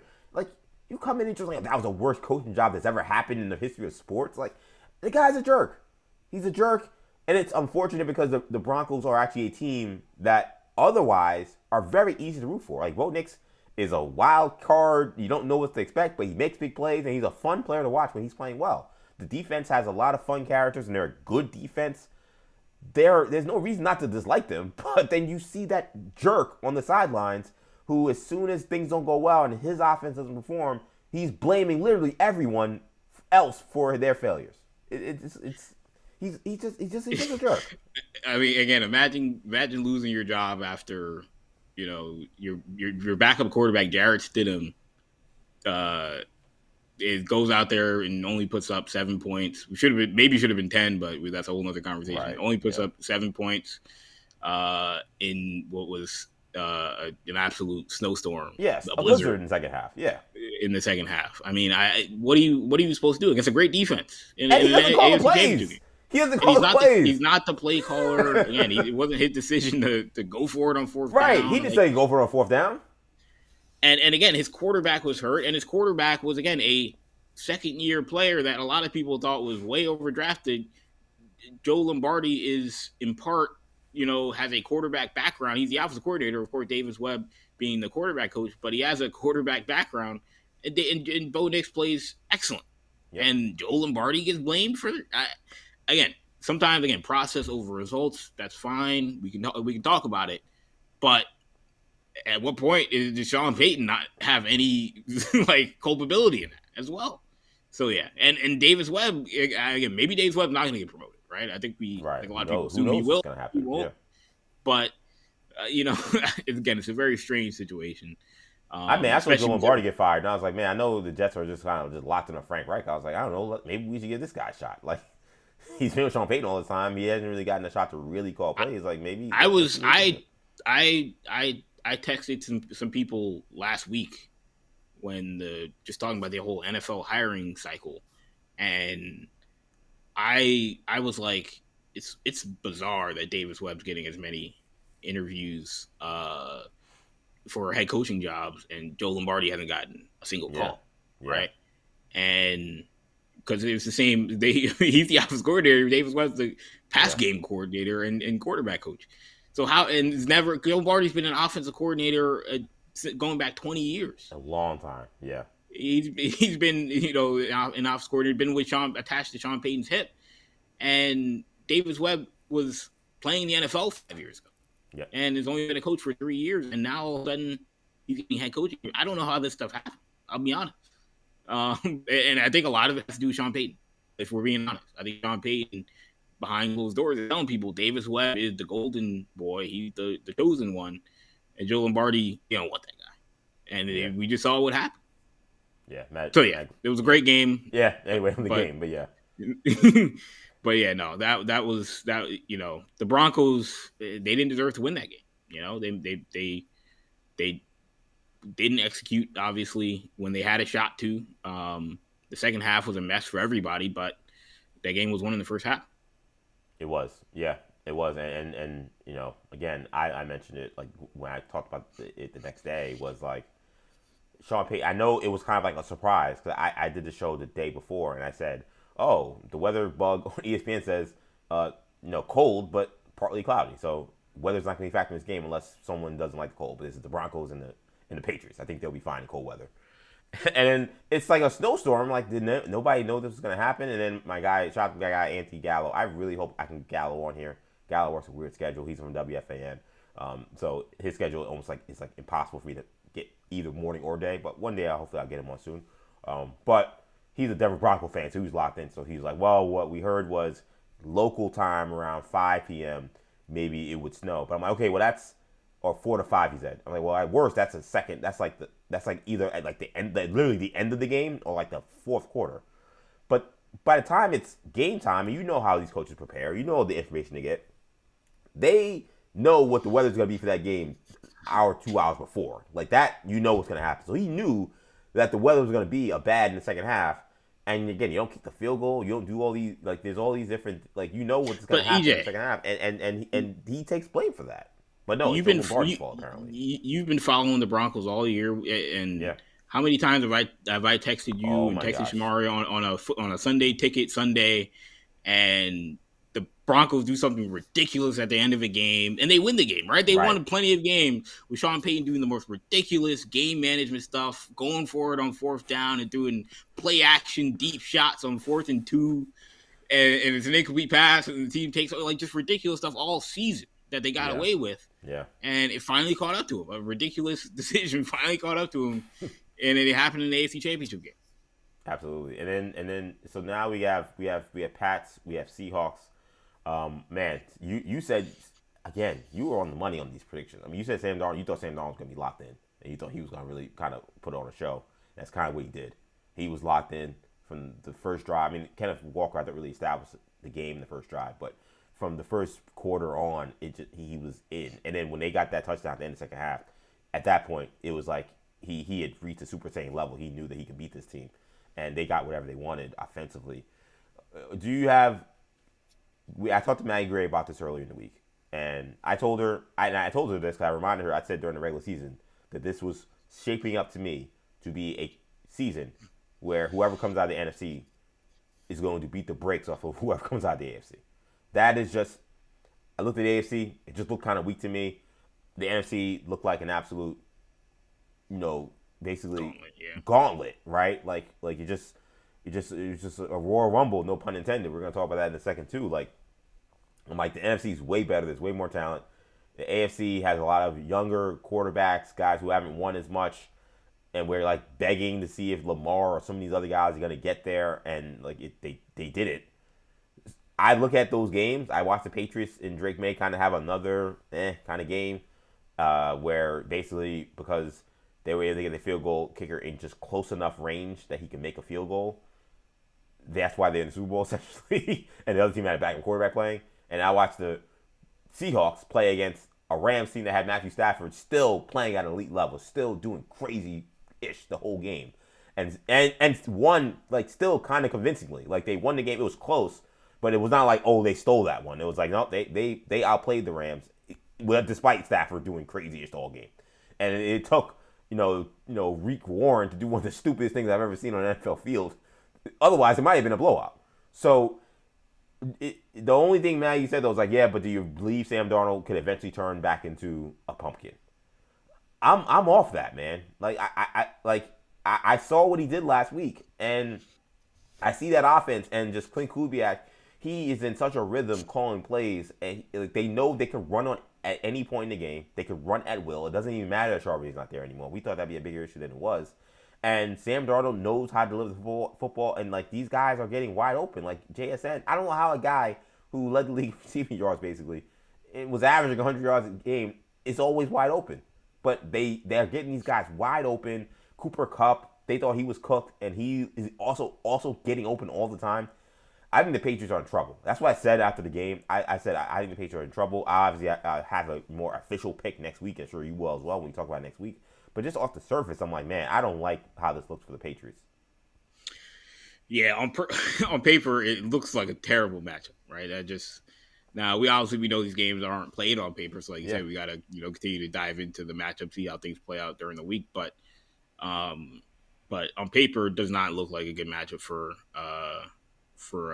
New England. Nomadic Duckman is completely right. Kenneth Walker, we talked about it last week. Zach Charbonnet being out, how would that affect their run game that is so important to their offensive scheme? And he just carried the load single-handedly, and again, he deserves a lot of credit for that. But yeah, I mean, like you said, Clint Kubiak was in a zone calling plays that game. If I was a Raiders fan, I guess the Cardinals are still in the mix. Can't imagine taking the Cardinals job. I'm not saying something, right? About so you're saying, please give me the Raiders job and not the Cardinals. But if I was a Raiders fan, I'd be very excited about the prospect of and likelihood that Clint Kubiak could be my next head coach. I think it also helps that Tom Brady was doing the game, and Tom Brady was doing pre-production for the game, talking ice. All right. I don't know what his rules are at this point. Yeah, who knows what that Who knows what his rules are. But I would assume there was some kind of communication with the offense game was going to be. And I'm sure watching that on Sunday, he's going to, with the say he has, which seems to be quite considerable, he's going to go into that office and be like, yeah, whatever that guy wants, let's get him in here. And I'm sure, again, the fact that the competition is the Arizona Cardinals, if they don't get him, then I don't know what to say about the Raiders. 1,000%. And I don't, not to get on a tangent, but I don't know how Buffalo let Kubiak not, I don't know how you let him get out of Buffalo. I don't know if they ever got a chance to interview him because it was the NFL. I don't think they interviewed him. I had to listen. Yeah, the NFL thing is weird because they were still they hadn't fired McDermott while the Seahawks were on bye, so they couldn't interview Kubiak. But if you really wanted Kubiak, you could have waited for him. And I don't think that, and they could have certainly made the effort in back channels to tell him and his agent, like, look, you're the guy. If you want to coach Josh Allen, you're the guy. And they didn't. I don't think they did that. And so this was the list. It's I had it here. I had it ready. I actually didn't use it in the show. I was planning to use it, but Brady, Daboll, Anarumo, Anthony Lynn, remember him? Grant Udinski, your guy. Anthony Weaver, Davis Webb. We mentioned Davis Webb earlier. Nate Shieldhouse, Phillip Rivers, and Mike McDaniel. I mean, Maggie said earlier in the week, she said that Bills coaching search was a sham. She said that to me. She was like, this was a complete sham. None of those guys got a job. I texted you. I texted you when we were talking about this before your show. I was like, this is a list that you give out if you want to hire Joe Brady or Brian Daboll. Yep. And because I've seen even the talking points behind the scenes have been, or, from these insiders who claim to have the ear of the PR guy in Buffalo probably. And the talking points have been like, look at the list. Like, it had to have been Joe Brady or Brian Daboll. Those are the only two names you could have brought in if you're like, well, getting rid of Sean McDermott. And it's like, well, yeah, who else were they going to hire on that list? We're gonna hire a Right? 31-year-old guy who's never coached before. Yeah, or like these Mike NFL McDaniel. some of these NFL lifers like Anarumo and Anthony Lynn. Like, are really to be coach the Bills? I've only seen Mike McDaniel coach in cold weather like 3-4 times in his career. One of them, every time he plays Buffalo on the road and against Kansas City in the playoffs, and every time he looks extremely uncomfortable. So I don't think he was ever going to Buffalo. Yeah, come on, man. And I don't know if I wanted him in Buffalo. Yeah, no, that was ridiculous. Him being in LA is made the most sense in the world. There was no way he wasn't going there. But yeah, I mean, I don't know what happened with that process and how Kubiak wasn't more involved, because I would imagine, again, that was the most coveted job, especially if you're an offensive guy. But again, with Brady, I thought the Brady press conference was a little bizarre. I don't know if you saw it, but I liked it. I said it earlier. You liked it? I thought he did a good job. I thought that I thought he had the goal of having to put out fires. He shouldn't. I love the Keon Coleman. That's what I talked about basically. I was like, the Keon Coleman thing was great answer. That was he hit a grand slam. I think that's a very tough thing to handle, and that was the only way to handle it. And he said, not only because you put the fire out by saying, I've been standing on the table with Keon Coleman this whole time. So you put the fire out from last week, where the dummy owner is saying that the general manager has nothing to do with hiring the wide receiver in the second round, even though there's all these videos of him saying that I'm going to bed dreaming about drafting Keon Coleman. So you got that fire, because now everyone thinks that, Brandon Beane is this backstabber, and these guys are like, these kind of like scumbag kind of guys because what they did to Sean McDermott. That's what Buffalo people are saying. It's not even me. That's what they're saying. Yeah. And like, and so you put out the fire there. So no. I was one of those coaches that said that, yeah, we definitely need to have Keon Coleman. And in fact, he's going to be good here. And I'm going to play him up. And I told him he's the best. This is the best thing that happens. But guess what? There's also the aspect of you have Keon Coleman, who may still have to be on the team, has to still be viable. Now he is a coach that knows that I have his back. Okay, maybe the ownership and president, whatever, but I have your back. And I'm saying it to everybody. Plus, you tell the rest of the locker room as well that you're going to have these players' backs. That you're not going to just, if someone gets thrown under the bus, you're not going to just say, oh, well, that's a GM owner. Like, it's because those comments by Pagula, what it does is make people say, well, damn, is that going to be me next? If I drop a pass or I miss a field goal or I miss a block, is he going to be like, well, we never wanted that right tackle anyway or something like that? Like, so he was great. And I thought that, for me, I said this on the show and we texted, like, the kind of ridiculous nature of presenting him as a CEO type head coach, it just doesn't fit his life or his career. Anything we know about Joe Brady, like, he didn't want to be a college head coach because he didn't want to, like, recruit. Like, he didn't want to talk to kids. Yeah. He didn't, like, he got to LSU and, like, he didn't, like, have the pressure of being the actual offensive coordinator, but he was calling the plays. Like, it seems like he's kind of been, like, sheltered to a certain degree for a lot of his career. And so, like, they say, oh, he's a leader of men. I'm like, that has never been something that's been said about Joe Brady. They've said he can call his ass off when it comes to plays. There are people who will say that about him. Not leader of men CEO type. But I'll be honest, like, the press conferences, that answer with what's the name, like, I was like, it was kind of giving off CEO type head coach. He did a good job in that regard. Yeah, and maybe he's cosplaying it, but it could have fooled me. The only part that was bizarre to me was the Josh Allen stuff. It was he really put Josh Allen in the forefront of everything that, and I totally get it. That, and there are certain times where a GM or a coach gets hired and, like, you have a star player and it's like, look, this is their team. We're not gonna mince any words. He's clearly our best player and stuff. And let's say Allen's the best quarterback, best player in the league.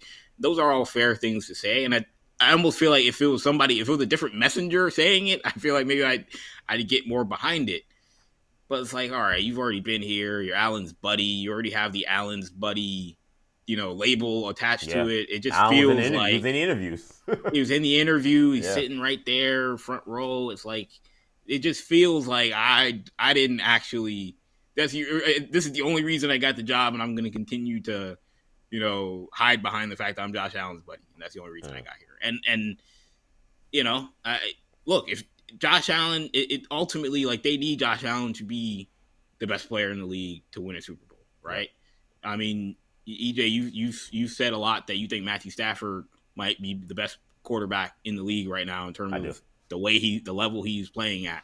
Yep. And Josh Allen's a guy who won the MVP last year, and for a lot of people, him and Lamar were that guy last year. Mm-hmm. And the Bills came a game or two away from the Super Bowl. If Josh Allen's playing the level that we know him capable, and he's the best quarterback in the league, and he's playing to that above Stafford level, they're probably in the Super Bowl right now. And definitely. So, yes, they need to get that out of him.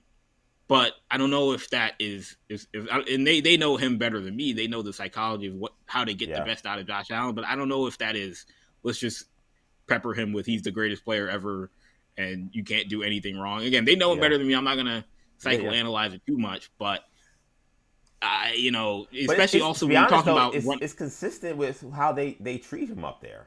And that's what's happening. And I don't, like, you're right. It's very interesting. Like, they know him better than us. So, like, is that strategically the smart thing to do, or is that a choice they're making that they're operating like a scared NBA team that thinks he's going to ask for a trade in a year? They are, right? Well, I think they do. I think if you listen, and again, my reference is Maggie, but she's a Bills super fan and she knows all these Bills Mafia people in their community. That is the fear. Their fear is always going to be that at some point he's going to beat Matthew Stafford. He's going to play there forever. He's never going to win a championship. And he's going to say, all right, I've had enough. I'm going to go live with my wife in L.A. Send me to the Rams or send me to the Chargers. Like, that is their fear.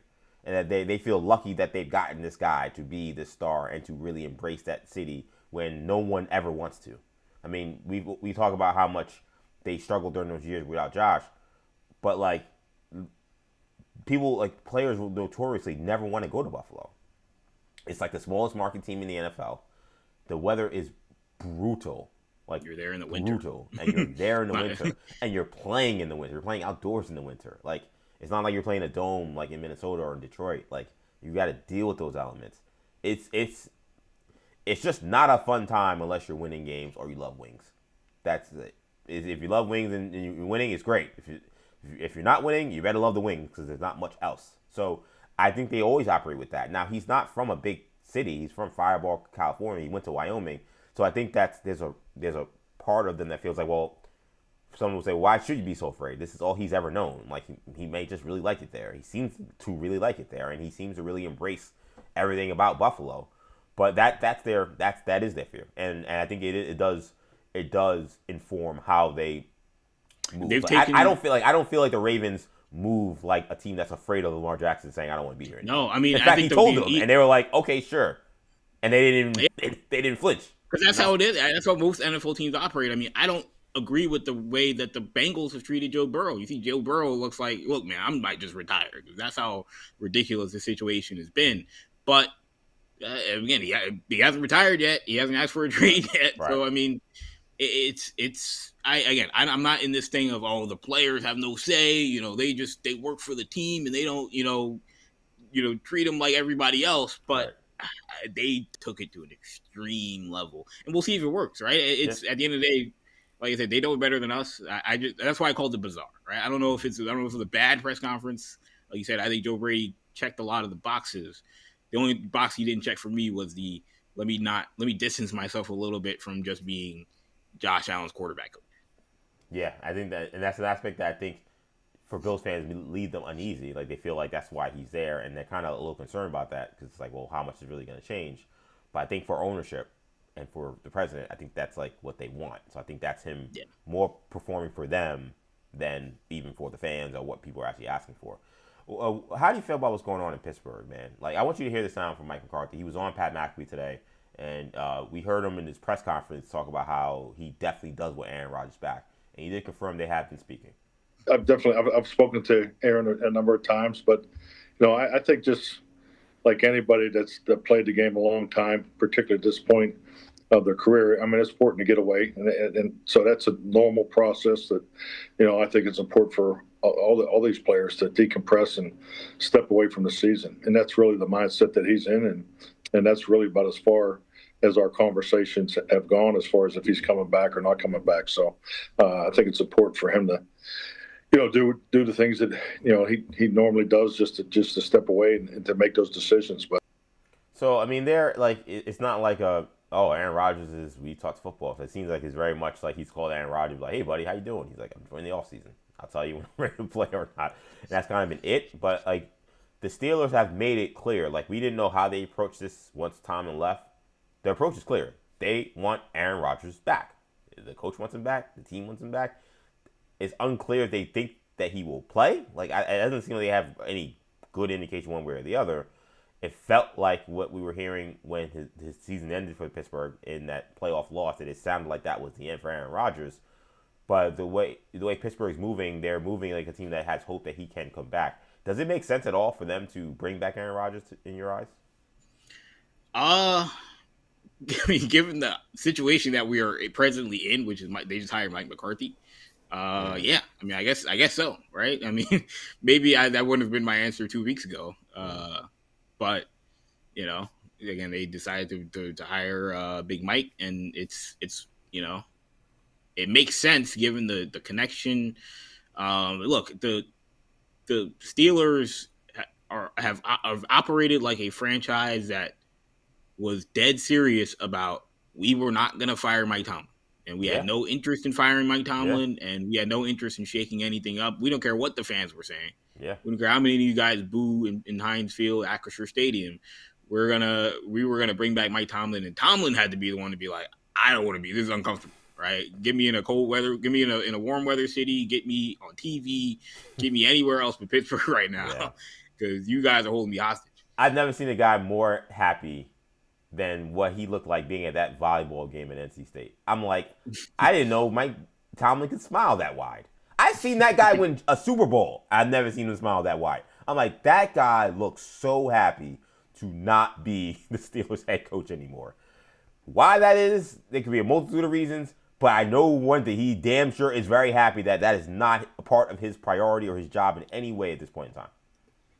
Yeah, and even it's an indication, even with the language that we've heard from reporting about, like if Tomlin ever wants to get back, like, a trade's going to have to be executed because they're not going to just let him go anywhere else. And it's like, again, they were not planning on firing him on any stretch of the imagination. Yeah. And that only got, intensified when they hired Mike McCarthy, who has a very similar track record to Mike Tomlin. And of course you have the Rodgers situation, where again they wanted the status quo, and they, it seemed like Rodgers was 1 foot out the door. His reaction when Tomlin, got, resigned, or I was going to say he got fired, but the reaction when he resigned was like, look, man, it's my fault. Like, it's a shame.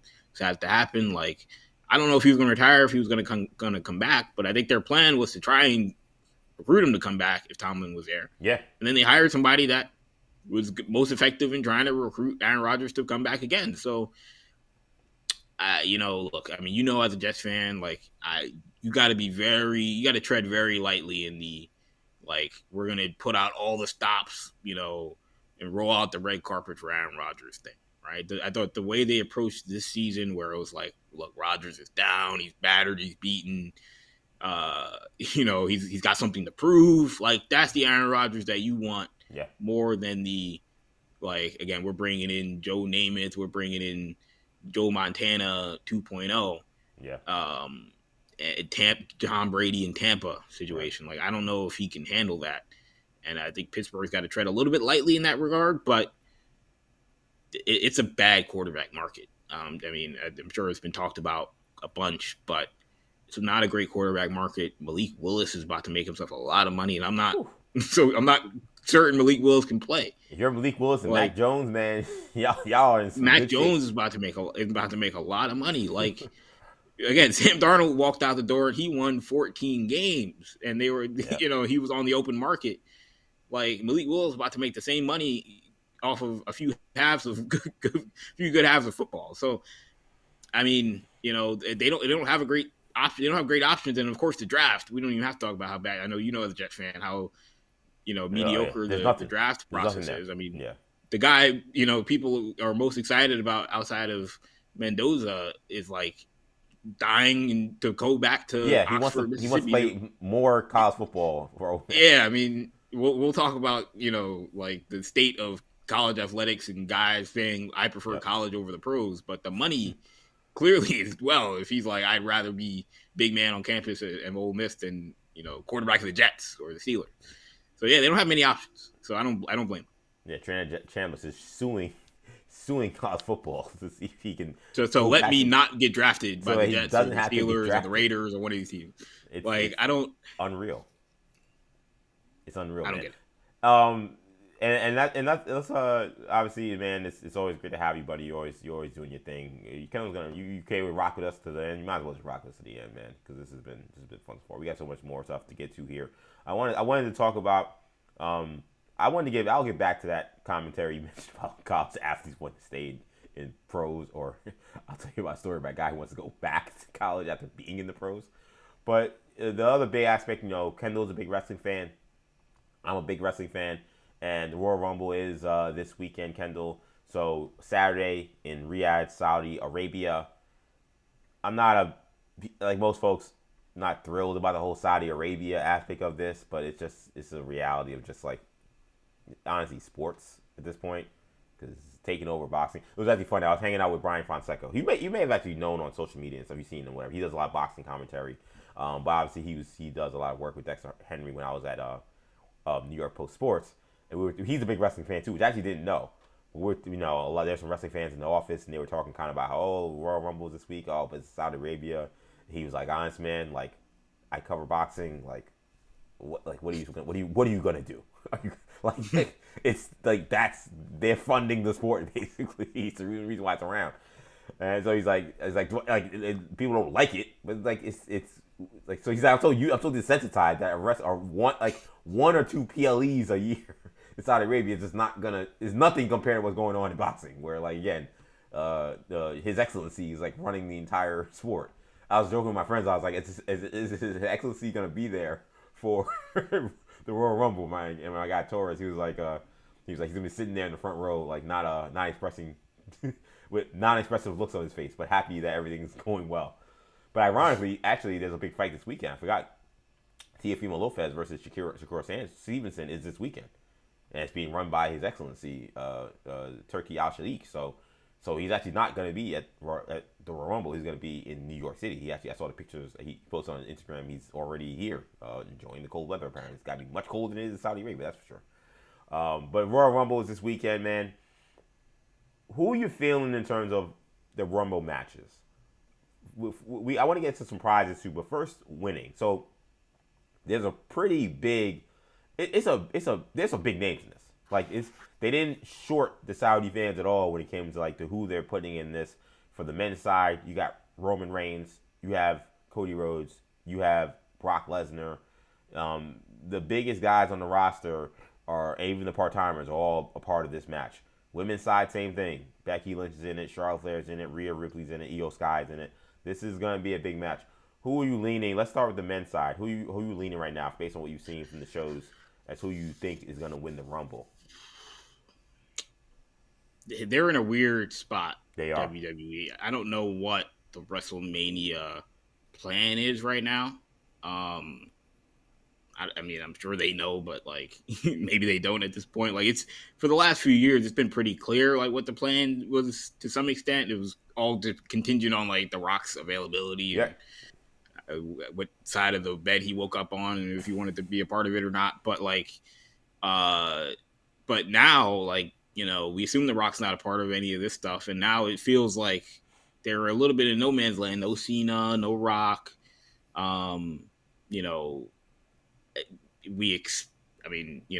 Obviously Brock Lesnar says he's coming back. He's in the mix. Is he in the mix for the title? You have Drew McIntyre right now as the champion, Universal Champion. Yeah, he's facing Sami Zayn tomorrow. That's the title match. Yes, that's happening during the show. Is Drew McIntyre gonna? Do you think he's gonna be one of? Yeah, my instinct is no. It's weird because and to be honest, like there's a lot of things to complain about with Triple H's run with WWE as head booker the last year and a half, I would say. The one thing I think they have done well is they've played the dirt sheets against the fans extremely well. They've been able to use the dirt sheets against the fans, and there was the reports that, it got out that the plan was for Cody Roman 3. And then when Drew won the title, thanks to Jacob Fatu's interference on SmackDown, like a month ago or so, or a little less than a month ago, they went to the dirt sheets and said, well, the plans have changed for the WrestleMania. It's not now. They're not looking to Cody Roman 3, because like when that word got out, because they put that stuff out there on purpose, it was not received well. In terms of just social media, it doesn't necessarily mean that it wouldn't draw well. It doesn't necessarily mean that fans in the stadium wouldn't be interested. But social media reaction was not good. Then the dirt sheets put out social media that changed the plans, and that's why Drew McIntyre won. So now we don't know what the plans are. But I also don't wonder if they're saying, okay, when we floated that out there to kind of make it pretty simple, like Cody just keeps the belt probably up until WrestleMania, Roman wins the Rumble, and then we just know what's happening. They didn't like that. So let's maybe swerve them a little bit around, and let's make this interesting. And I don't know if that necessarily means we still don't get to Cody Roman 3. I don't know if that means we get there and it's not a title match, and that means everyone else now is in play to maybe win this. I don't know if we are getting that, and they're just saying that, okay, we'll have Roman win the Rumble, and then maybe have Cody have to beat Drew for the title before. Maybe Roman is the guy who has to beat Drew for the title before. Maybe he doesn't even, it's not even maybe he loses a Royal Rumble, but then he's still around. He's here for Road to WrestleMania. Maybe he beats Drew at Elimination Chamber, and Cody wins the Rumble. Like, there's a lot of different ways to go. Cody can also win an Elimination Chamber. Like, they can go a lot of different ways. But apparently, the word was that the plans changed, and Drew is now the champion. That really was never a part of the plans.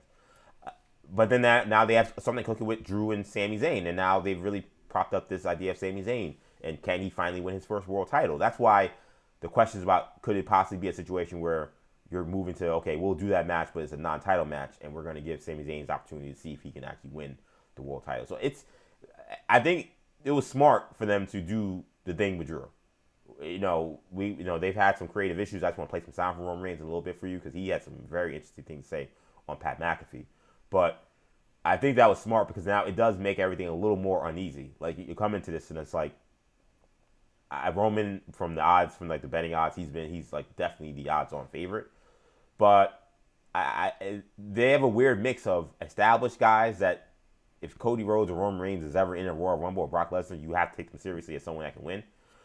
I also think, considering there's 2 titles and CM Punk as the champion, he's in this kind of feud with Finn Balor right now, who's not in the Rumble, and like kind of famously not in the Rumble. Like, they said that they had no spot for him. Yeah, that's a part of the storyline. They said there was no spot for him, and then the next day, Brock Lesnar's on Pat McAfee like, yeah, to let you know, I'm entering the Royal Rumble today. And I'm like, someone was like, yo, Finn Balor's got to be somewhere. Like, you said there was no spot for me, bro. What's going on? So that whole situation's happening, but because of that, and that title has kind of been more of like the give the young guy a shot at the title kind of title, or the guy who maybe isn't getting the looks that he wants a shot at the title. Is that where a Obafemi is that where a Braun Breaker, is that where those guys come into the mix, and that's where they get their moment, similar to Jey Uso last year winning the Royal Rumble? I tend to think it's gonna still be Roman, and I've teased this a bunch. I teased it earlier today, and I'll tease it today. I'll say it to you. I don't know if they want to give someone that's not a megastar the men's Royal Rumble win in Saudi Arabia. Like, I think the reason why, like, Brock is there and Roman is there and every big star they possibly can have is there is in part because it's in Saudi Arabia. I think they're saying, like, they probably promised them, like, hey, if you give us $1,100 gazillion, we'll give you Brock Lesnar and Roman Reigns and Cody Rhodes all in the Royal Rumble. They can afford it now. They can afford it, right? They can afford it, and like it's contingent. Like they're like those, like the Saudi government is gonna be like, we want to see your biggest star, the biggest people possible, the most famous people possible. So, of course, they're gonna want all these people there. But so I also think, so while booking it, I think they're gonna play this straighter than maybe people are hoping. Like I think Obafemi will have a big moment. I think Braun will have a big moment. Braun Breaker, that is. But, like, I don't know if, like, those guys winning in a surprise manner, I don't know how realistic that is. I think that they're going to say it's going to be Cody, it's going to be Brock, it's going to be Roman, because the Saudi people, this is what they're paying for. It's their entertainment at the end of the day. we're the TV fans. We're like actually secondary in this sense, which is insane. But this is the reality we're in. Yeah, I think that's a great point. I think I read that they tried, I don't know how long ago this was, but that they wanted Cena to see if he would extend his thing to go to be in Saudi Arabia. He was like, nah, I'm good. So I don't know. I mean, like you said, we're talking about surprises. That would be insane. Cena gave them his last match with CM Punk, and it was a banger. They shouldn't be complaining about nothing else. Like, yeah, that's true. The Americans didn't get Cena versus Punk on his retirement tour. They got the bread though. They got the bread. Yeah. So they're gonna be taken care of over there in Saudi Arabia. So, but to ask John T, you know what? I know you made a big deal about retiring and the fact you're never gonna wrestle again. But here's $11 gazillion when you come back and wrestle one more time. it's something else. But yeah, so yeah, no, I mean, I think that like the idea that, and I think that plays into the surprise part of it, that there's going to be a lot of big names that come back and have moments like that as well. But to me, the title picture is very strange. I think you make a great point about Reigns and other household name type stars being the guys that have the odds on shot of winning in a place like Saudi Arabia. And again, I kind of wonder because of that if the Punk title is the one that they go after. Like, I wonder, like you said, even though that's been sort of the B title for a while now, is there a chance they pivot? Like, I don't know. Like, that's why I wonder. Like, they pivot that, like, Roman goes after like Punk instead of like Roman goes Cody after or Punk, or or Cody goes after Cody. Cody teased it, I think, today on SmackDown or whatever. They teased it recently. I just saw the clip where he's like, this match has been coming anyway, right? Like, so right. They I don't think they could do Rollins it. again.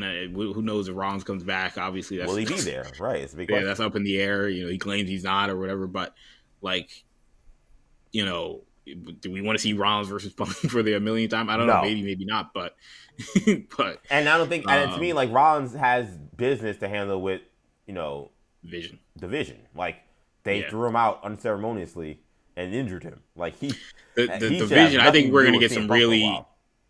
That's the thing I'm looking forward to the most is what's gonna happen with division. Adam Pearce threw all members of the division into the Rumble. Mm-hmm. He's been alluding to some person that's influencing him in how he's handling them. That's why you said, like, The Rock is not a part of this at all. I wasn't 100% sure about that. Interesting. Because he said, like, there's a guy calling me that, like, because was it Triple H? I think it was Heyman. He was like, it's someone even Triple H wouldn't want to get a call from. And I was like, who is more powerful than Triple H? And I'm like, well, and if Dwayne gets involved in this again, man. I think I know who it is. I don't think it's Dwayne. Who do you think personally? It is? I think it's Jericho. I think Jericho. I think they bring back Jericho. He comes. I think he comes in of division. That's my gut feeling on what happens. And do you think that? And I know we didn't get to the women's match, but like, to jump to surprise, do you think that gets revealed with him being in the match, or does he come back as Jericho and that gets revealed on like a Raw or SmackDown, Raw episode later, or you have the Elimination Chamber or something like that? I think he's gonna be there. I think he's gonna be there too. But I'm just wondering, I'm just wondering though, is he gonna show up and then we're gonna learn that he's a part of the division, or is it gonna be like he's gonna show up and he's gonna do the break the wall down and then light up jacket and then just do the Jericho bit, for the Saudi Arabia fans and for the fans that want to see Jericho back doing his stupid idiot stuff, like is that like is he gonna do that, or are they gonna try to push like that thing early? That was what I was saying. Yeah, I think that gets revealed this week. Is my gut. I don't know how. I don't know. The question is how do you book this for division? No one from the division wins. Maybe someone from the division does win. Maybe it's Braun Breaker, but no one from the division wins. But Jericho is the ringleader, and everybody comes up, looking good. Like, I guess that's the question. Yeah. That you end up having as how do you book that? But yeah, I think it ends up being Jericho, and I don't follow AEW a ton, but it seems like for me a lot of the best stuff that Jericho's done with AEW has been a part of a faction, right? I feel like he's been that's been his wheelhouse, whether it be with Inner Circle or the Learning Tree, Inner Circle. Yep. Yeah, the Jericho Appreciation Society. Yep. I mean, there's been quite a few that he's been a part of that have gone over well, seemingly. So I think that's their plan for, bringing him back, is to have him in a similar role that he had in AEW. I'm curious to see if he does come back, do they do a Break the Walls and then Judas sort of mix somehow? Because I don't know how you do that. Like, I mean, Rhodes came back, and obviously he came back with, his American Nightmare gimmick and the music and everything. That's a with good Jericho, question. It's like Jericho's Break the Walls Down intro and everything is so iconic compared to Cody Rhodes was not. Right. I don't even know what Cody Rhodes is. I dead ass don't know. I remember when he had the mirror and he'd do the mirror thing. He was dashing Cody Rhodes. And I kind of vaguely remember what he did when he had the mask, the fake mask on, when he had the broken face. I don't remember what his gimmick was when he was like regular Cody Rhodes towards the end of the run with WWE. No idea. Yeah. Obviously, everywhere remembers Break the Walls Stardust down. before that. Stardust. It was it was Goldust's entrance. Oh yeah, I know he wasn't coming back to that. So I went for, obviously you're right. Like Jericho, like as iconic as Judas is for AEW and what that became, what he is with Break the Walls Down with Jericho, that entrance is that's good. That's a great question. I did see. You never know what's real and what's not, again, because it's the internet and social media when it comes to wrestling. I saw something that someone said that WWE had put in some kind of trademark for Judas. Yeah. We'll see if that's real, if that's true, if that's nonsense. Again, it's I imagine it's not their songs. I don't know what kind of trademark they could put on it, but and I don't know. There might be just, I guess the term maybe, or just some merch. I don't know, but maybe merch. Sure. But again, for him, like, again, it's his song, right? So he's gonna he may want to use it, right? Yeah. Cody was contingent in saying, if he was gonna come back, he said he had to beat the American Nightmare with the entire imagery and imaging that came with it. And I'd say Jericho's AEW switch in characters was just as drastic and just as, well received as Cody Rhodes in terms of the change. So again, he just comes with way more history and stuff with WWE, and his entrance was iconic. So one of the best. They may do the one time as Break the Walls and then switch it up, or again, they may do a remix. I really like the idea you said, like kind of doing what they do with the final boss, where it's the normal, like, it just smell with the rock, and then it goes into Hollywood Rock, which is that's what whoever thought about that deserves a raise. Maybe it was Dwayne, but I assume it was someone musically there. I hope to God it wasn't whoever those Def Rebel, whoever those guys are now. They stink. Yeah. They stink. But so don't give them a raise. Even if it was there, I don't give them a raise. But if it wasn't, give whoever else was a raise, because that his entrance is phenomenal. It's an awesome entrance to have that go from the normal, normal, you smell the rockets cooking, to the Hollywood rock music. It just works. And that would be cool if they did that with Jericho, if it came with Break the Walls Down and then they switched it to Judas, and they can do that in a cool way. It's kind of like they did that a little bit with Zack Ryder, Matt Cardona, when he returned as Matt Cardona officially now in WWE. So yeah, there's things they can do with that makes sense. Are you taking Reigns to win this, by the way? Who are you taking to win? I'm taking Reigns. I hate to do that. I hate to just go with the favorite, but I'm taking Reigns. I like the Reigns pick. I'm between him and Braun Breaker. I think they're really trying to push the Braun Breaker thing, but I think there's a very good chance those are the last two guys. And I think Braun Breaker is going to start it. I think there's some buzz out there that they might have let that out. Screwed up, apparently. The graphic today for an Axiom match had number one entrant Braun Breaker Royal Rumble. Yeah, I don't know. Yeah. What? I was surprised that, like, I watched Raw on Monday, and they did a bit where when Adam Pearce was telling them, like, like they weren't in the Rumble. He's like, all right, you know what?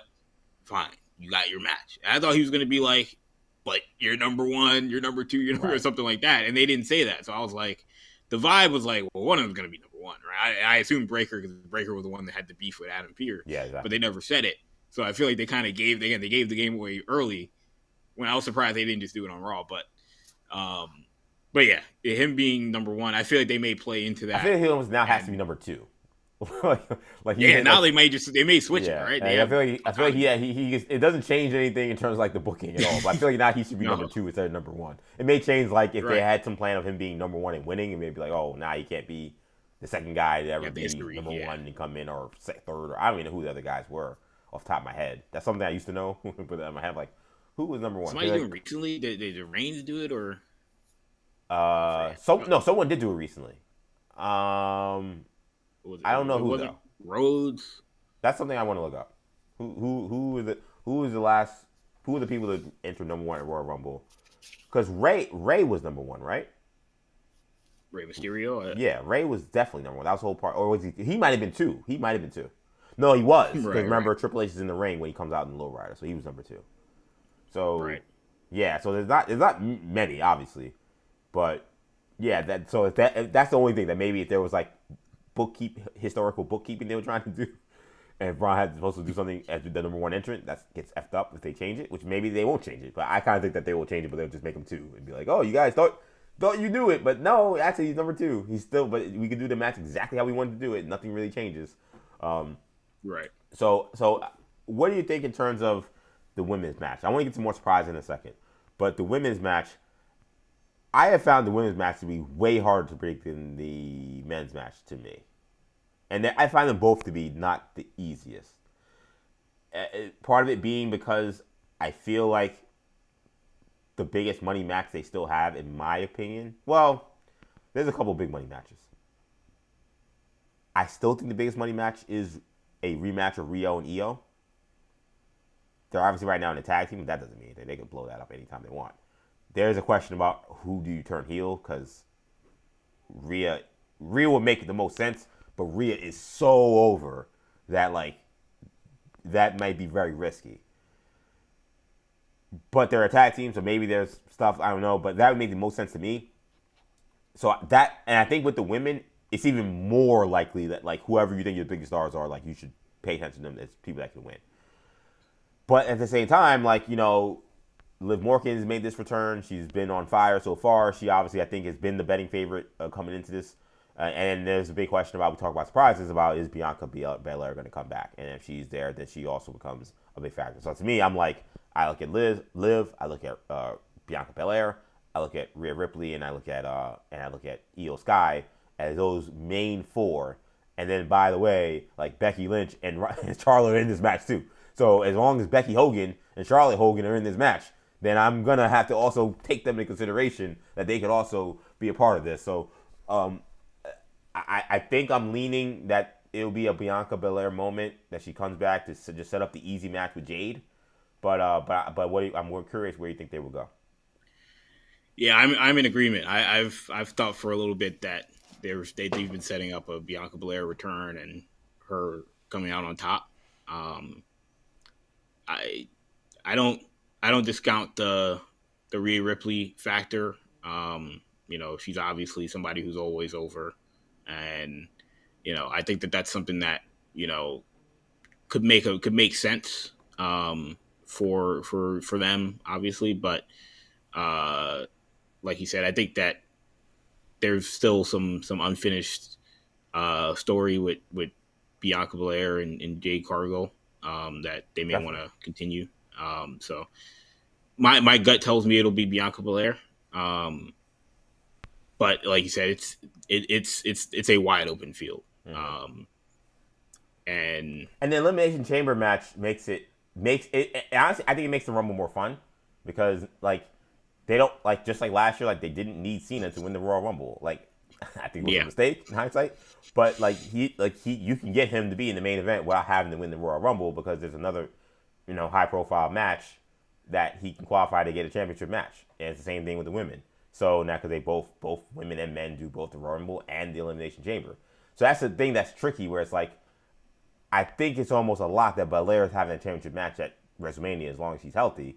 But are you having her win the Rumble? Like, is that what you're playing this for? Or can she lose this and then you say, well, we're going to give her Elimination Chamber? I just think, like, she's been out for so long. Like, it's actually incredible. I can't believe she's been out this long with a finger injury. I'm not, like, saying, like, the finger was really messed up. she couldn't close a fist. Like there was all these issues with it, but she's been out for so long. I'm sure she maybe could have been back by now, but I think they want to make this Royal Rumble moment a huge moment.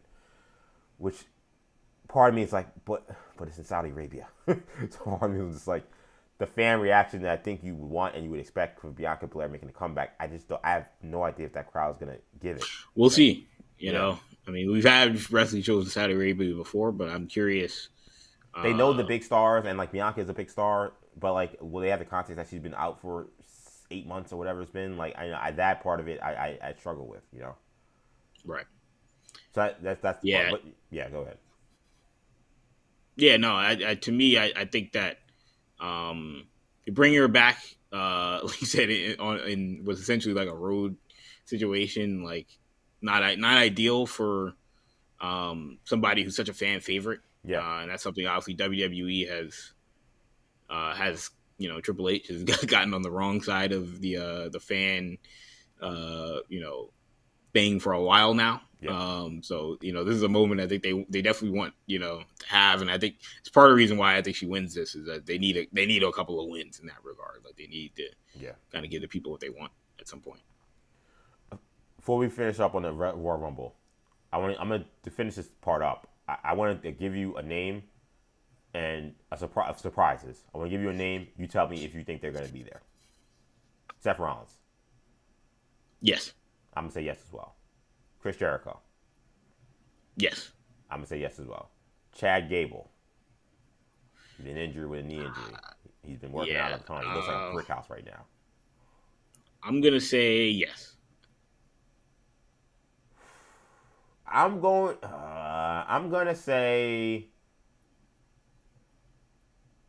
say yes, because they've been doing some stuff with like Alpha Academy. They're the now like the number one contender for the tag team titles, and Akira Tozawa is actually like not wrestling like a jobber for the first time. I think that would make sense then for Gable. Maybe if they're in this match or one of them is in this match, for him to maybe come back and do some damage to them. I think both agree Belair. We're gonna say yes to that. Yes. What about Powerhouse Hobbs, who was signed from AEW recently, and there's been some weird names that have been out there for what his new name will be, but whatever his new name would be, the man formerly known as Powerhouse Hobbs from AEW, Will Hobbs, will he be in the Rumble? I'm gonna say no. I have seen that he signed, and I think they know that, but I'm gonna say no. Every time we do this exercise, like there's only but so many spots, right? Yeah. Because there's so many people that declare now. I that is one of the things that Vince introduced that I despise that I think they should get rid of. No one should declare for the Royal Rumble, or make it just like, and sometimes they'll make it a story point like for one or two people where they say I've declared for the Royal Rumble, but make it 2 or 3 people. Like we should not have half the roster has already declared, so we know half the people that are there. The whole point, and yes, there is a surprise element anyway. But part of the Royal Rumble is the surprise of not knowing having no clue who the hell is coming out behind that curtain. The fact that we're like, oh yeah, I know that person's coming out because they said. Because then you just do the process of elimination. And you're like, right, all right. And sometimes, now we've gotten so clever now with it that like we watch these matches, we watch it together. I watched it with friends where you're like, all right, like given who we know has already declared that hasn't shown up, like there's only one more possible surprise. Yeah. That could be, and now it's like, well, that sucks. We gotta have no surprise or whatever. And like, so I don't even want to play that game anymore. Like, stop with the declaring thing, man. It's dumb. I don't know, and I think they do it because they think it helps them draw money. Like, I think, and that's with Saudi Arabia, definitely probably does for sure. But I don't think it matters. I have someone who went to the Royal Rumble, like, and they did this declaring crap, and it was annoying. But like, I was like, I think these people would have showed up anyway. I didn't show up because I knew CM Punk declared. We know he's gonna be in the match. Like what are we doing? Like, so I'm gonna lean with Hobbs. I'm gonna say yes because I think the moment of him standing off with Obafemi is gonna go crazy, super viral on social media, and they're gonna want that. To have that happen, I mean, it's gonna happen anyway, but have it happen in the Royal Rumble would be a moment, and I think that's what they would want. Someone who we didn't mention, who I think also was a factor in the women's match, and now we're going to some of the women here, Tiffany Stratton. A little banged up, hasn't been around for a while. I'll say yes. I'm gonna say no. I think she's got to come back as a heel, and Right. I think they're gonna have to be more strategic with how she returns than just dropping her in a battle royal. I think it's hard to now. Is she gonna try to work heel in this match, or is she gonna come back as babyface Tiffany Stratton, only then turn her heel like on Friday? Like, they do that a lot. I don't love that because to me it's just a kayfabe standpoint. I'm just like, you were acting totally normal last week. Okay, you lost a Royal Rumble match. Now you're an a-hole. Like, it doesn't make sense to me. Like, to me, it would make sense that like you've been out all this time and now you've realized I need to change my attitude, good or bad. So therefore, I'm going to come into this match and be the next person. But they don't like to do that because it's like, why was Tiffany Stratton, who was a babyface, acting heel now? There's no answer for it, right? So I think to avoid that, and you say, you know what? Let's have her, like, gear her towards a feud. Maybe she moves from SmackDown to Raw. She goes after Stephanie Becker, and like she's the heel. Like, you know what I'm saying? Like, I think they'd be more strategic than simply just dropping her. And maybe her return is the Elimination Chamber. To be honest, I think most people will disagree with like her saying a no. I think most people agree with you, but I'm gonna say a no on that because I think they gotta be more strategic than just dropping her in the Royal Rumble with all these other stars. Who is the person?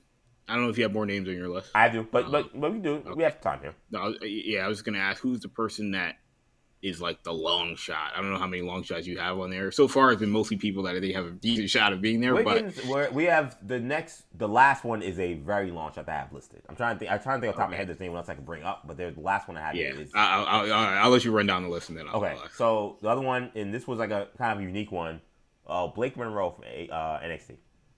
Previously, of course, of AEW. NXT. I mean, they always have an NXT guy. Of course, we have Obafemi coming up, getting the call up, but usually they have an NXT surprise. Yeah. So it wouldn't surprise me if they do. I'm gonna say no, but wouldn't shock me. Yeah, I think people have been surprised she's been down at NXT for as long as she has, considering she was AEW World Champion in the women's division. Okay, my last name, Paige. Paige has been showing up. I've seen that name. Shows, playing her old rest WWE music. Part of me is like, can she get sued for that? There's been videos, like video vignettes showing old stuff for AJ Lee and stuff, and they seem to have no problem showing Paige now. Like, that seems to be a thing that's totally okay. Yeah. Whatever I've seen that name thrown whatever out the situation was with her health in terms of when she was trying to get back before, that was a Vince McMahon thing. No, he's not here anymore. So, what do you think of Paige? Man, I mean, it would be awesome, first of all, but I mean, I hope so. I'm gonna say no, but that'll be a good one. That'd be cool. I'm going to say that'd be two AEW people. Well, they got kind of hit over the brow with Ciampa showing up on Dynamite this week. Yeah, and it's not like like WWE seemed to be kind of done with Ciampa. Like, they didn't have much for him. It seemed like he was doing stuff, but like it was whatever. Any thought of him catching any of that lightning he caught when he was in NXT, like most of these NXT people was dead. Yeah, up. It was not happening. Even with DIY being together, so that was one thing, but still, like, he got a great reception, and I do wonder if they're like, all right, y'all think that in this week you're gonna try to steal some headlines by putting in someone like Thomas Ciampa and having him come back so quickly because his contract ended just not that long ago. All right, watch this. We'll bring back Paige, someone who hasn't even been on the radar when it comes to people who could be here, and she'd be cleared by WWE. That was a whole problem. They didn't know she actually could be cleared, and if they did that, something like that, that would be someone. She's probably the biggest one. There's some other people. I'm reading the list here from Robot. They have John Cena here, which is kind of funny. Imagine John Cena. Yeah. Imagine his music hit. That would actually be insane. Like, it was like, what is going on? Yeah, I mean, I had to mention it earlier because I'm like, look, they tried and they have the money. So yeah, yeah. They mentioned Evil as well from New Japan. They recently signed him. He was the never openweight champion. It just seems like a weird. I mean, it's the Royal Rumble, so you can throw in anybody. But I don't. Again, the Saudi Arabia thing makes it weird. I'm like, he'd show up and they'd be like, "Who the f is this guy?" You know, wrestling hardcore fans would know. Now, if this was in the States, I mean, is the guy I forget his name, but is the guy they just signed from Saudi Arabia? Is he gonna be in it? Like, oh damn it, he's a name. Right. Yeah. I mean, forgot about that guy. They said on the radar. They said that guy was gonna. And somebody had a joke. They were like, that guy's gonna show up. He's gonna eliminate, the Miz, and then he'll have a one-on-one match with the Miz at WrestleMania, and then he'll be a jobber for the rest of his career. Like, it's just, we've seen this story before with the guy they had the first show they did, Sammy, who then became like, I forgot what his actual. He actually was a part of like the LA Knight little camaraderie thing that they had all together. That agency, a talent agency. Him and the guy from these factions during that era. What was that crazy faction with all those people? I can't remember them now. Oh my gosh! All the people, they wearing like hockey masks, and they were wearing like they took over. This was like during like pandemic era, and we thought it was gonna be the biggest thing ever. We thought like maybe like Xavier Woods was in it and stuff, but then like it wasn't. Oh my god, it's gonna drive me crazy. Someone in the chat, hopefully you guys remember the oh god, and they put like Dijak in like in like a weird mask. This is gonna drive me crazy. Now I have to look this up. What is that freaking faction that they were a part of? Damn it, I'm looking this up. What is this faction? Why can't I find this? It's gonna drive me crazy. It's gonna drive me crazy. Retribution. There you go. Remember Retribution? Retribution. Yes, I do. Yeah. The guy from Retribution, the black dude from Retribution with the dreads, him and the Saudi guy became like a tag team, but they were like they were models being run by Maxine Dupree and LA Knight, who was something else Dupree. Anyway. Yeah. Crazy times. That's pandemic era. Vince was something else. I'm excited for the Roman, man.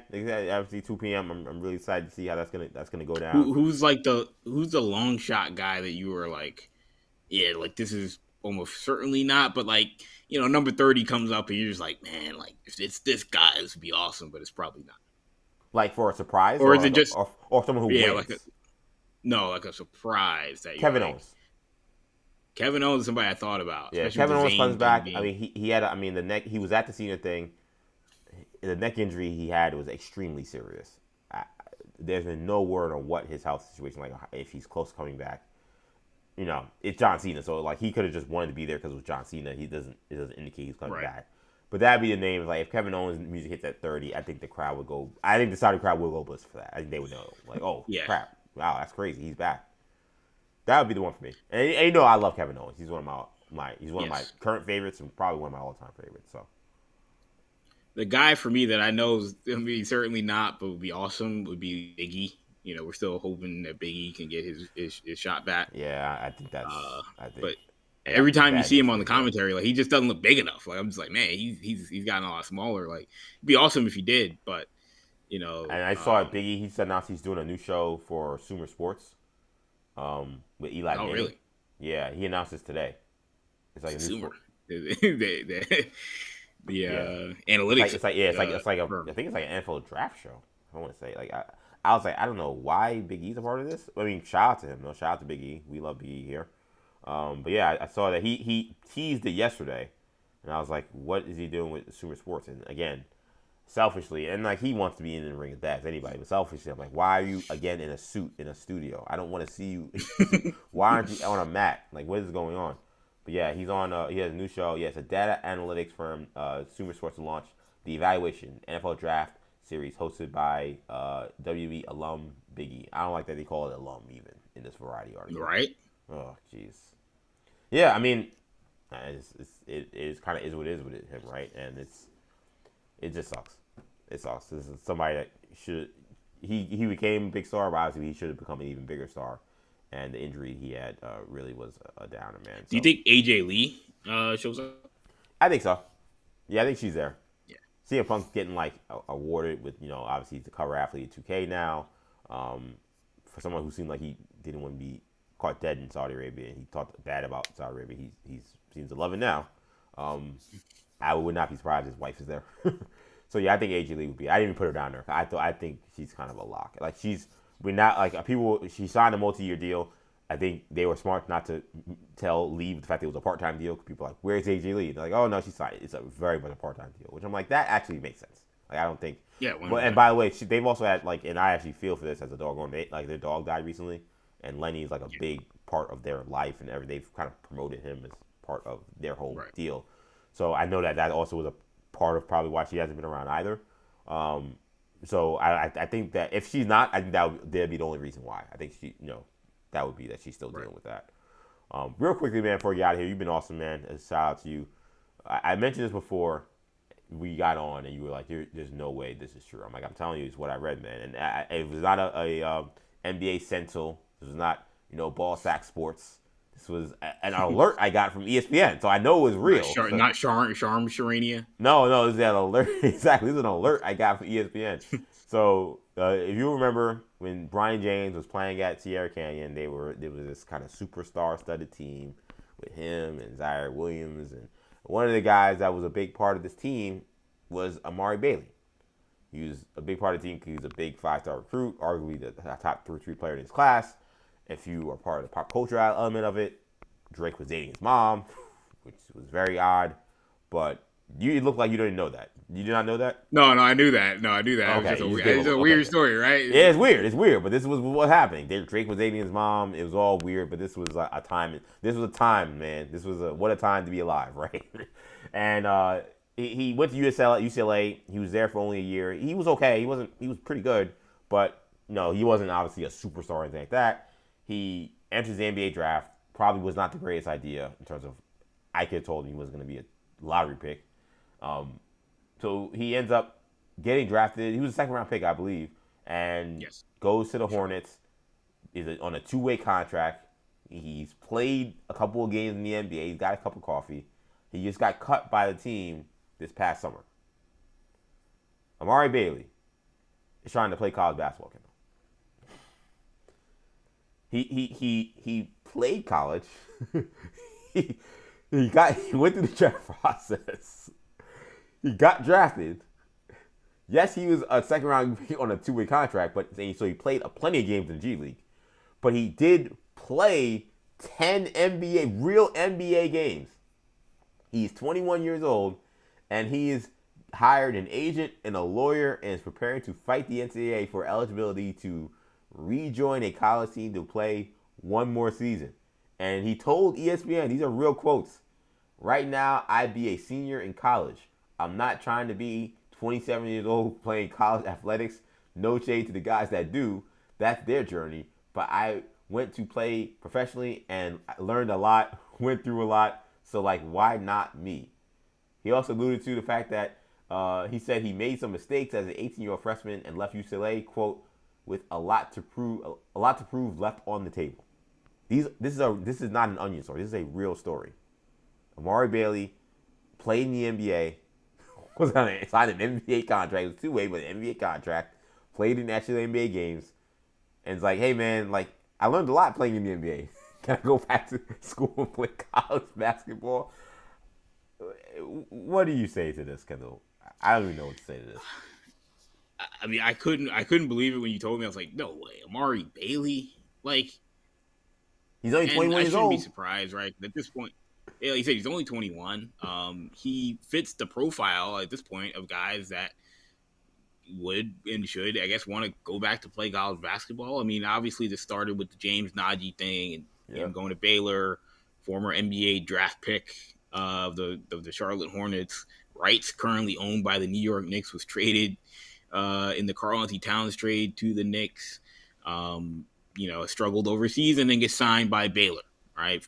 And it was a loophole where, because he never actually played an NBA game, even though he was drafted, we have plenty of pros coming in from Europe to play college basketball, so technically he could be one of them because he never actually signed an NBA contract. Okay, I guess, right?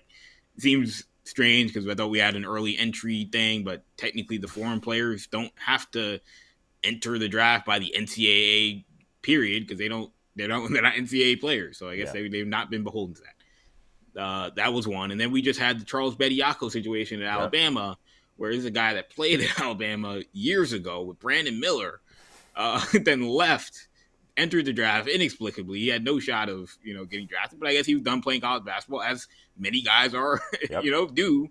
Enter the draft anyway, say, I'm ready to be a pro, I'm tired of playing college basketball. He's been kind of, playing in the G League, doing the G League grind the last few years, and has decided I'm going to go back to playing college basketball because the money is better at Alabama than it is for the Motor City Cruise or whatever they're called in Detroit. And, the NCAA seemingly, there's no guardrails. He got a TRO, a temporary restraining order, and he's been playing games for Alabama, and he's been impactful. Najee, Najee is struggled. You guys changing the season for Alabama.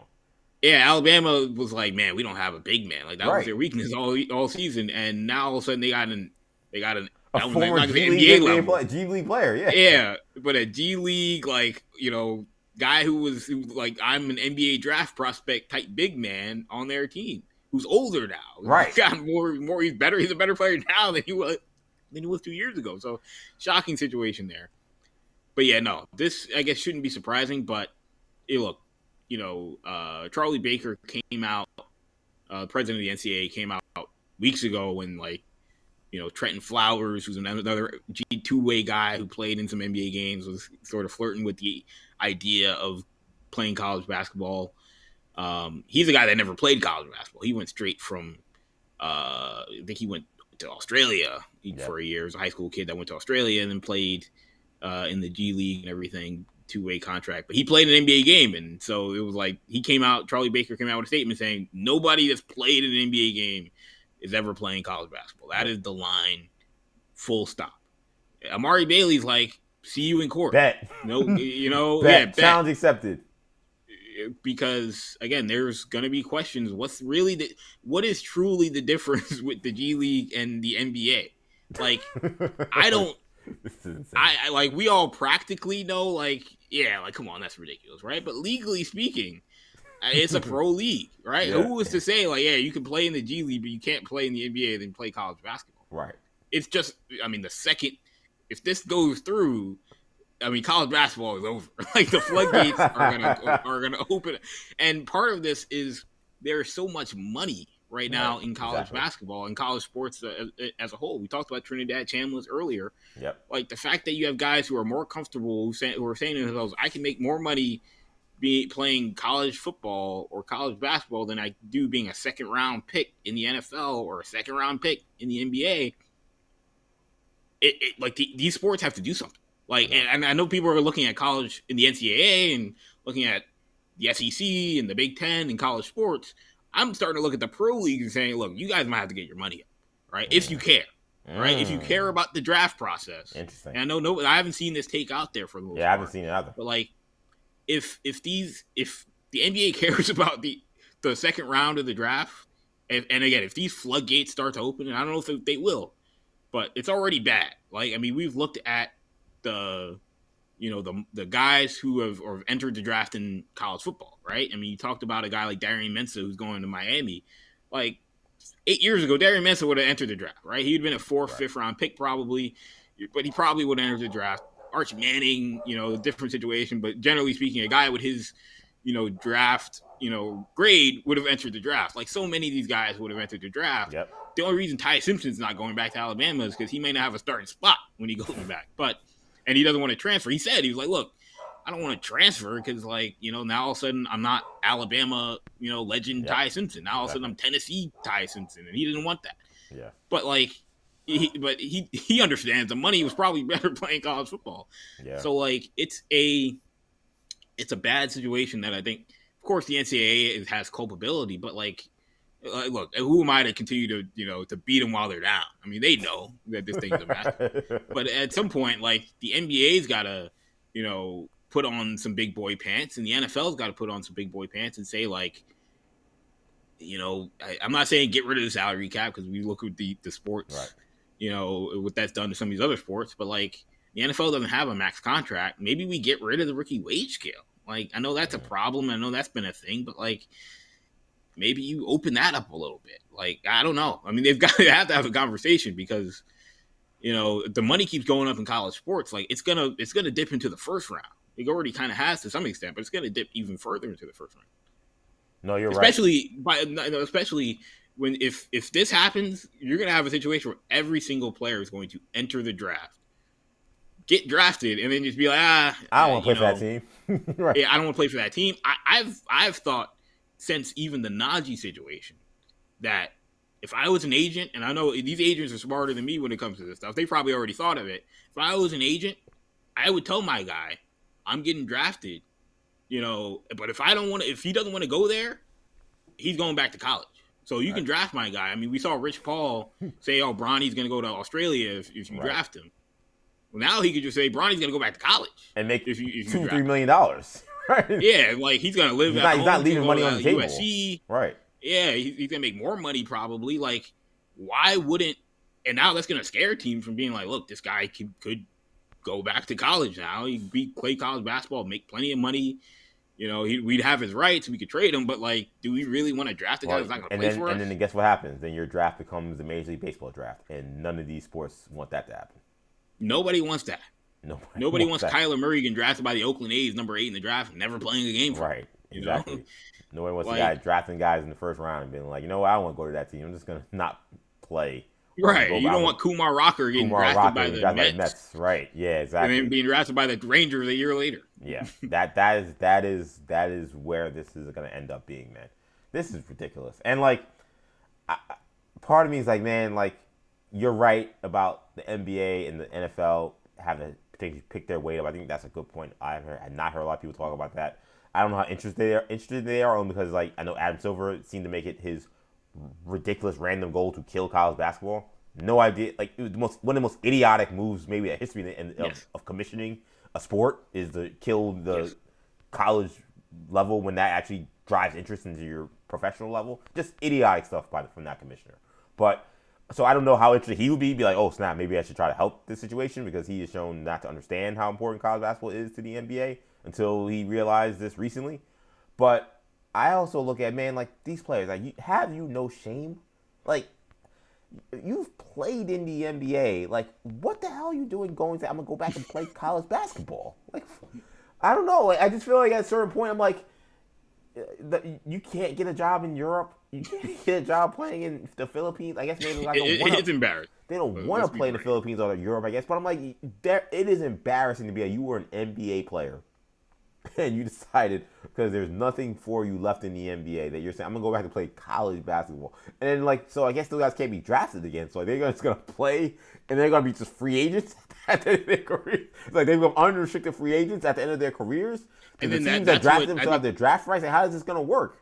That's what Jonathan Givony is posited, is that you're going to have guys that say, yeah, like, maybe I want to be an undrafted free agent, or, I go and I get drafted, but then I do 4 years of college, and then, the clock runs out on the rookie deal at some point, and you can then be Nikola Mirotic, where he gets signed for a big deal coming out of Europe, as opposed to I got to do the rookie wage scale. So, like, and if after 4 years of college, you may become the National Player of the Year. You may become an All-American. Like, maybe you're like a damn good player. Where, like, in a normal draft, maybe you would have been a lottery pick, right? Like, I know most of these lottery picks are real guys, but you never know. Yeah, now you become an actual free agent, or you have an actual contract you can renegotiate. So, yeah, this whole system this offseason is gonna be a complete disaster. Both the NBA and college basketball.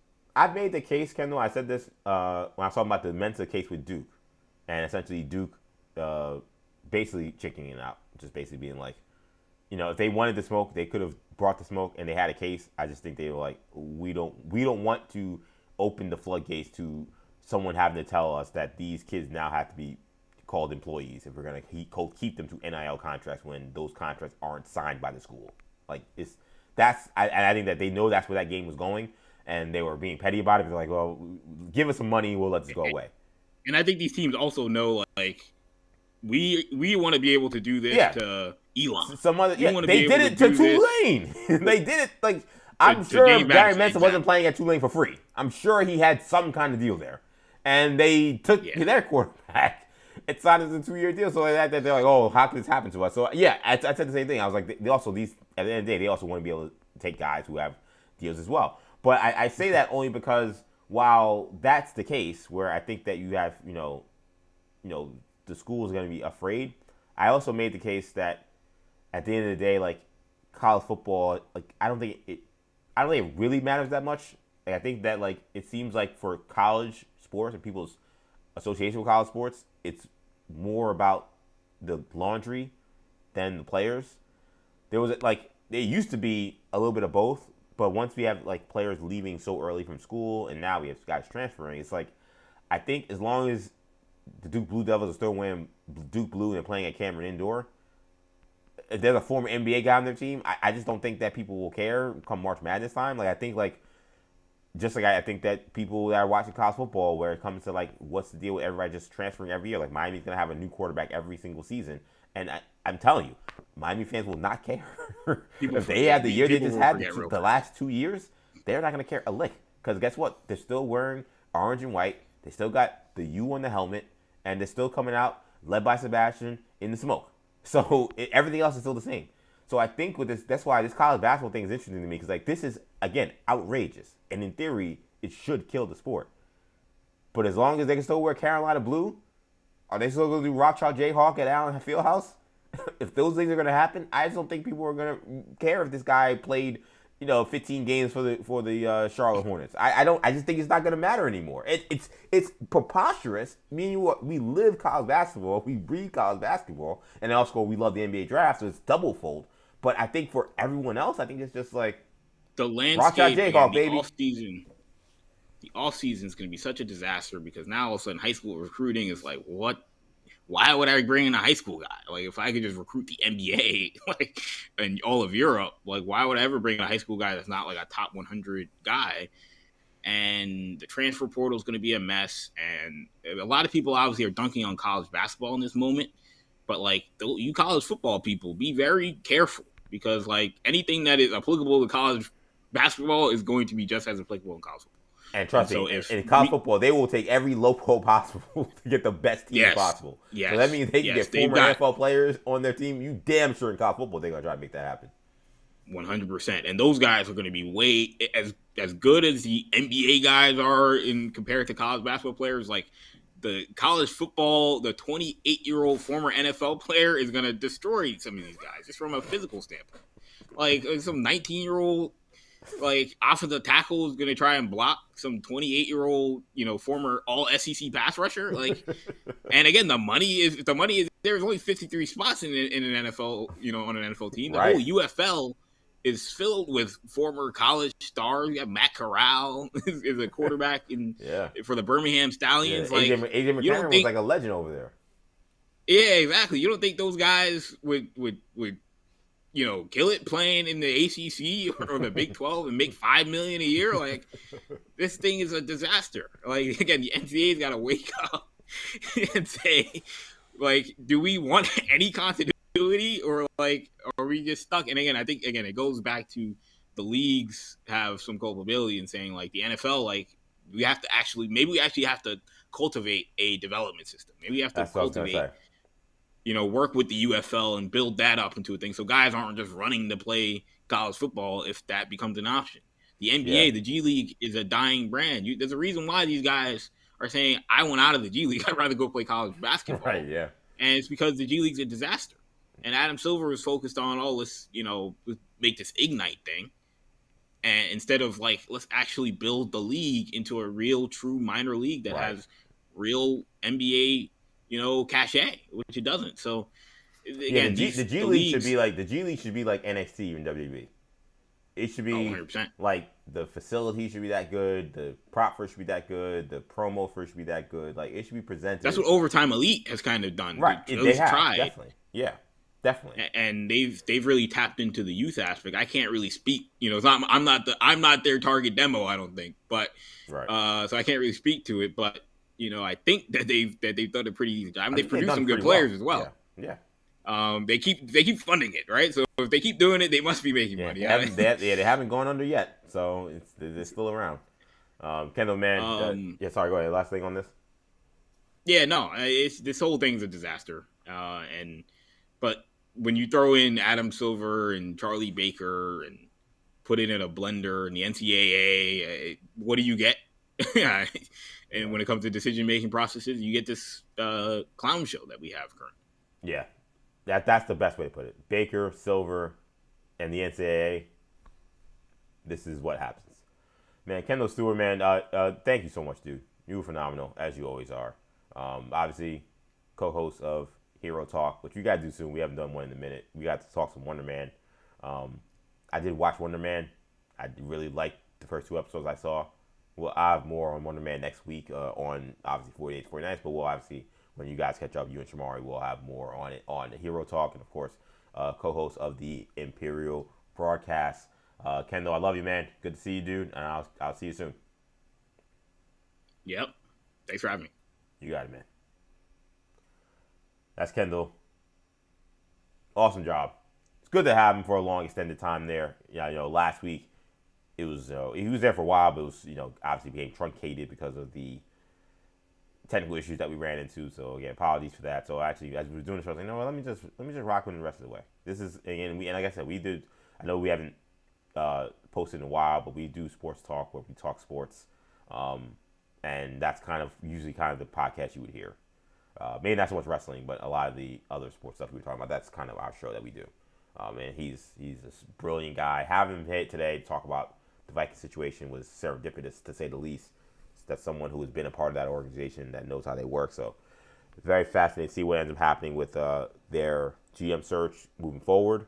But man, I kept saying week 2. That shows you how delirious I am. I've said a bunch of times that, we're wrapping up week 2. This is week 3. What am I doing? If we did 5 days the first week, we did 5 days the second week. I'm on week 3 now.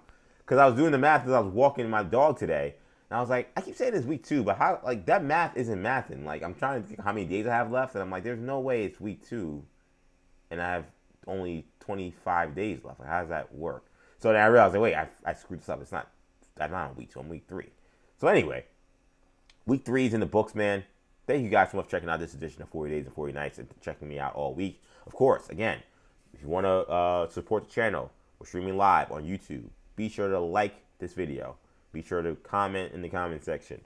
And be sure, of course, to subscribe to the channel, New Generation Media. Also, hit us up on X as well, EJ_Stewart, where we're also streaming live. You can catch me on X, EJ_Stewart. Our podcast channel is also New Generation Pod. I'm streaming live on Instagram as well. Follow me, Action EJ, there. And New Generation Podcast is where you'll find the channel on IG. Follow me on TikTok as well, Action EJ. And like I said before, all episodes of 40 Days, 40 Nights gets posted, on our podcast channel, wherever you get your podcast, Apple Podcasts, Spotify, SoundCloud, Stitcher, TuneIn, wherever, wherever you get it. Be sure to follow us there. Just search New Generation Podcast Network wherever you get your podcasts. And that's going to do it for week 3. I can't believe I'm trying to say week 2. I said week 2 yesterday. I said week 2 this morning. I said week 2, I think, earlier today. This is week 3 we're wrapping up. I don't think I'm showing fatigue. I hope I'm not. I think I'm going strong. But that was kind of weird. I want to thank you guys, man, for rocking with me. This has once again been such a fun ride so far. Still got a long way to go. Not even halfway there, but excited what we got going up next week. It's Super Bowl week, so you know it's going to be a lot of football to talk about. We'll have some Royal Rumble reaction as well. And I told you I'm talking about some Wonder Man. I would have been definitely caught up by then, so it should be, again, some good stuff to talk about. I'm on The Fan this weekend, Sunday, 2 a.m. to 6 a.m. Follow me there. It's CJ Stewart. I love you guys. Take it easy. I'll see you next week.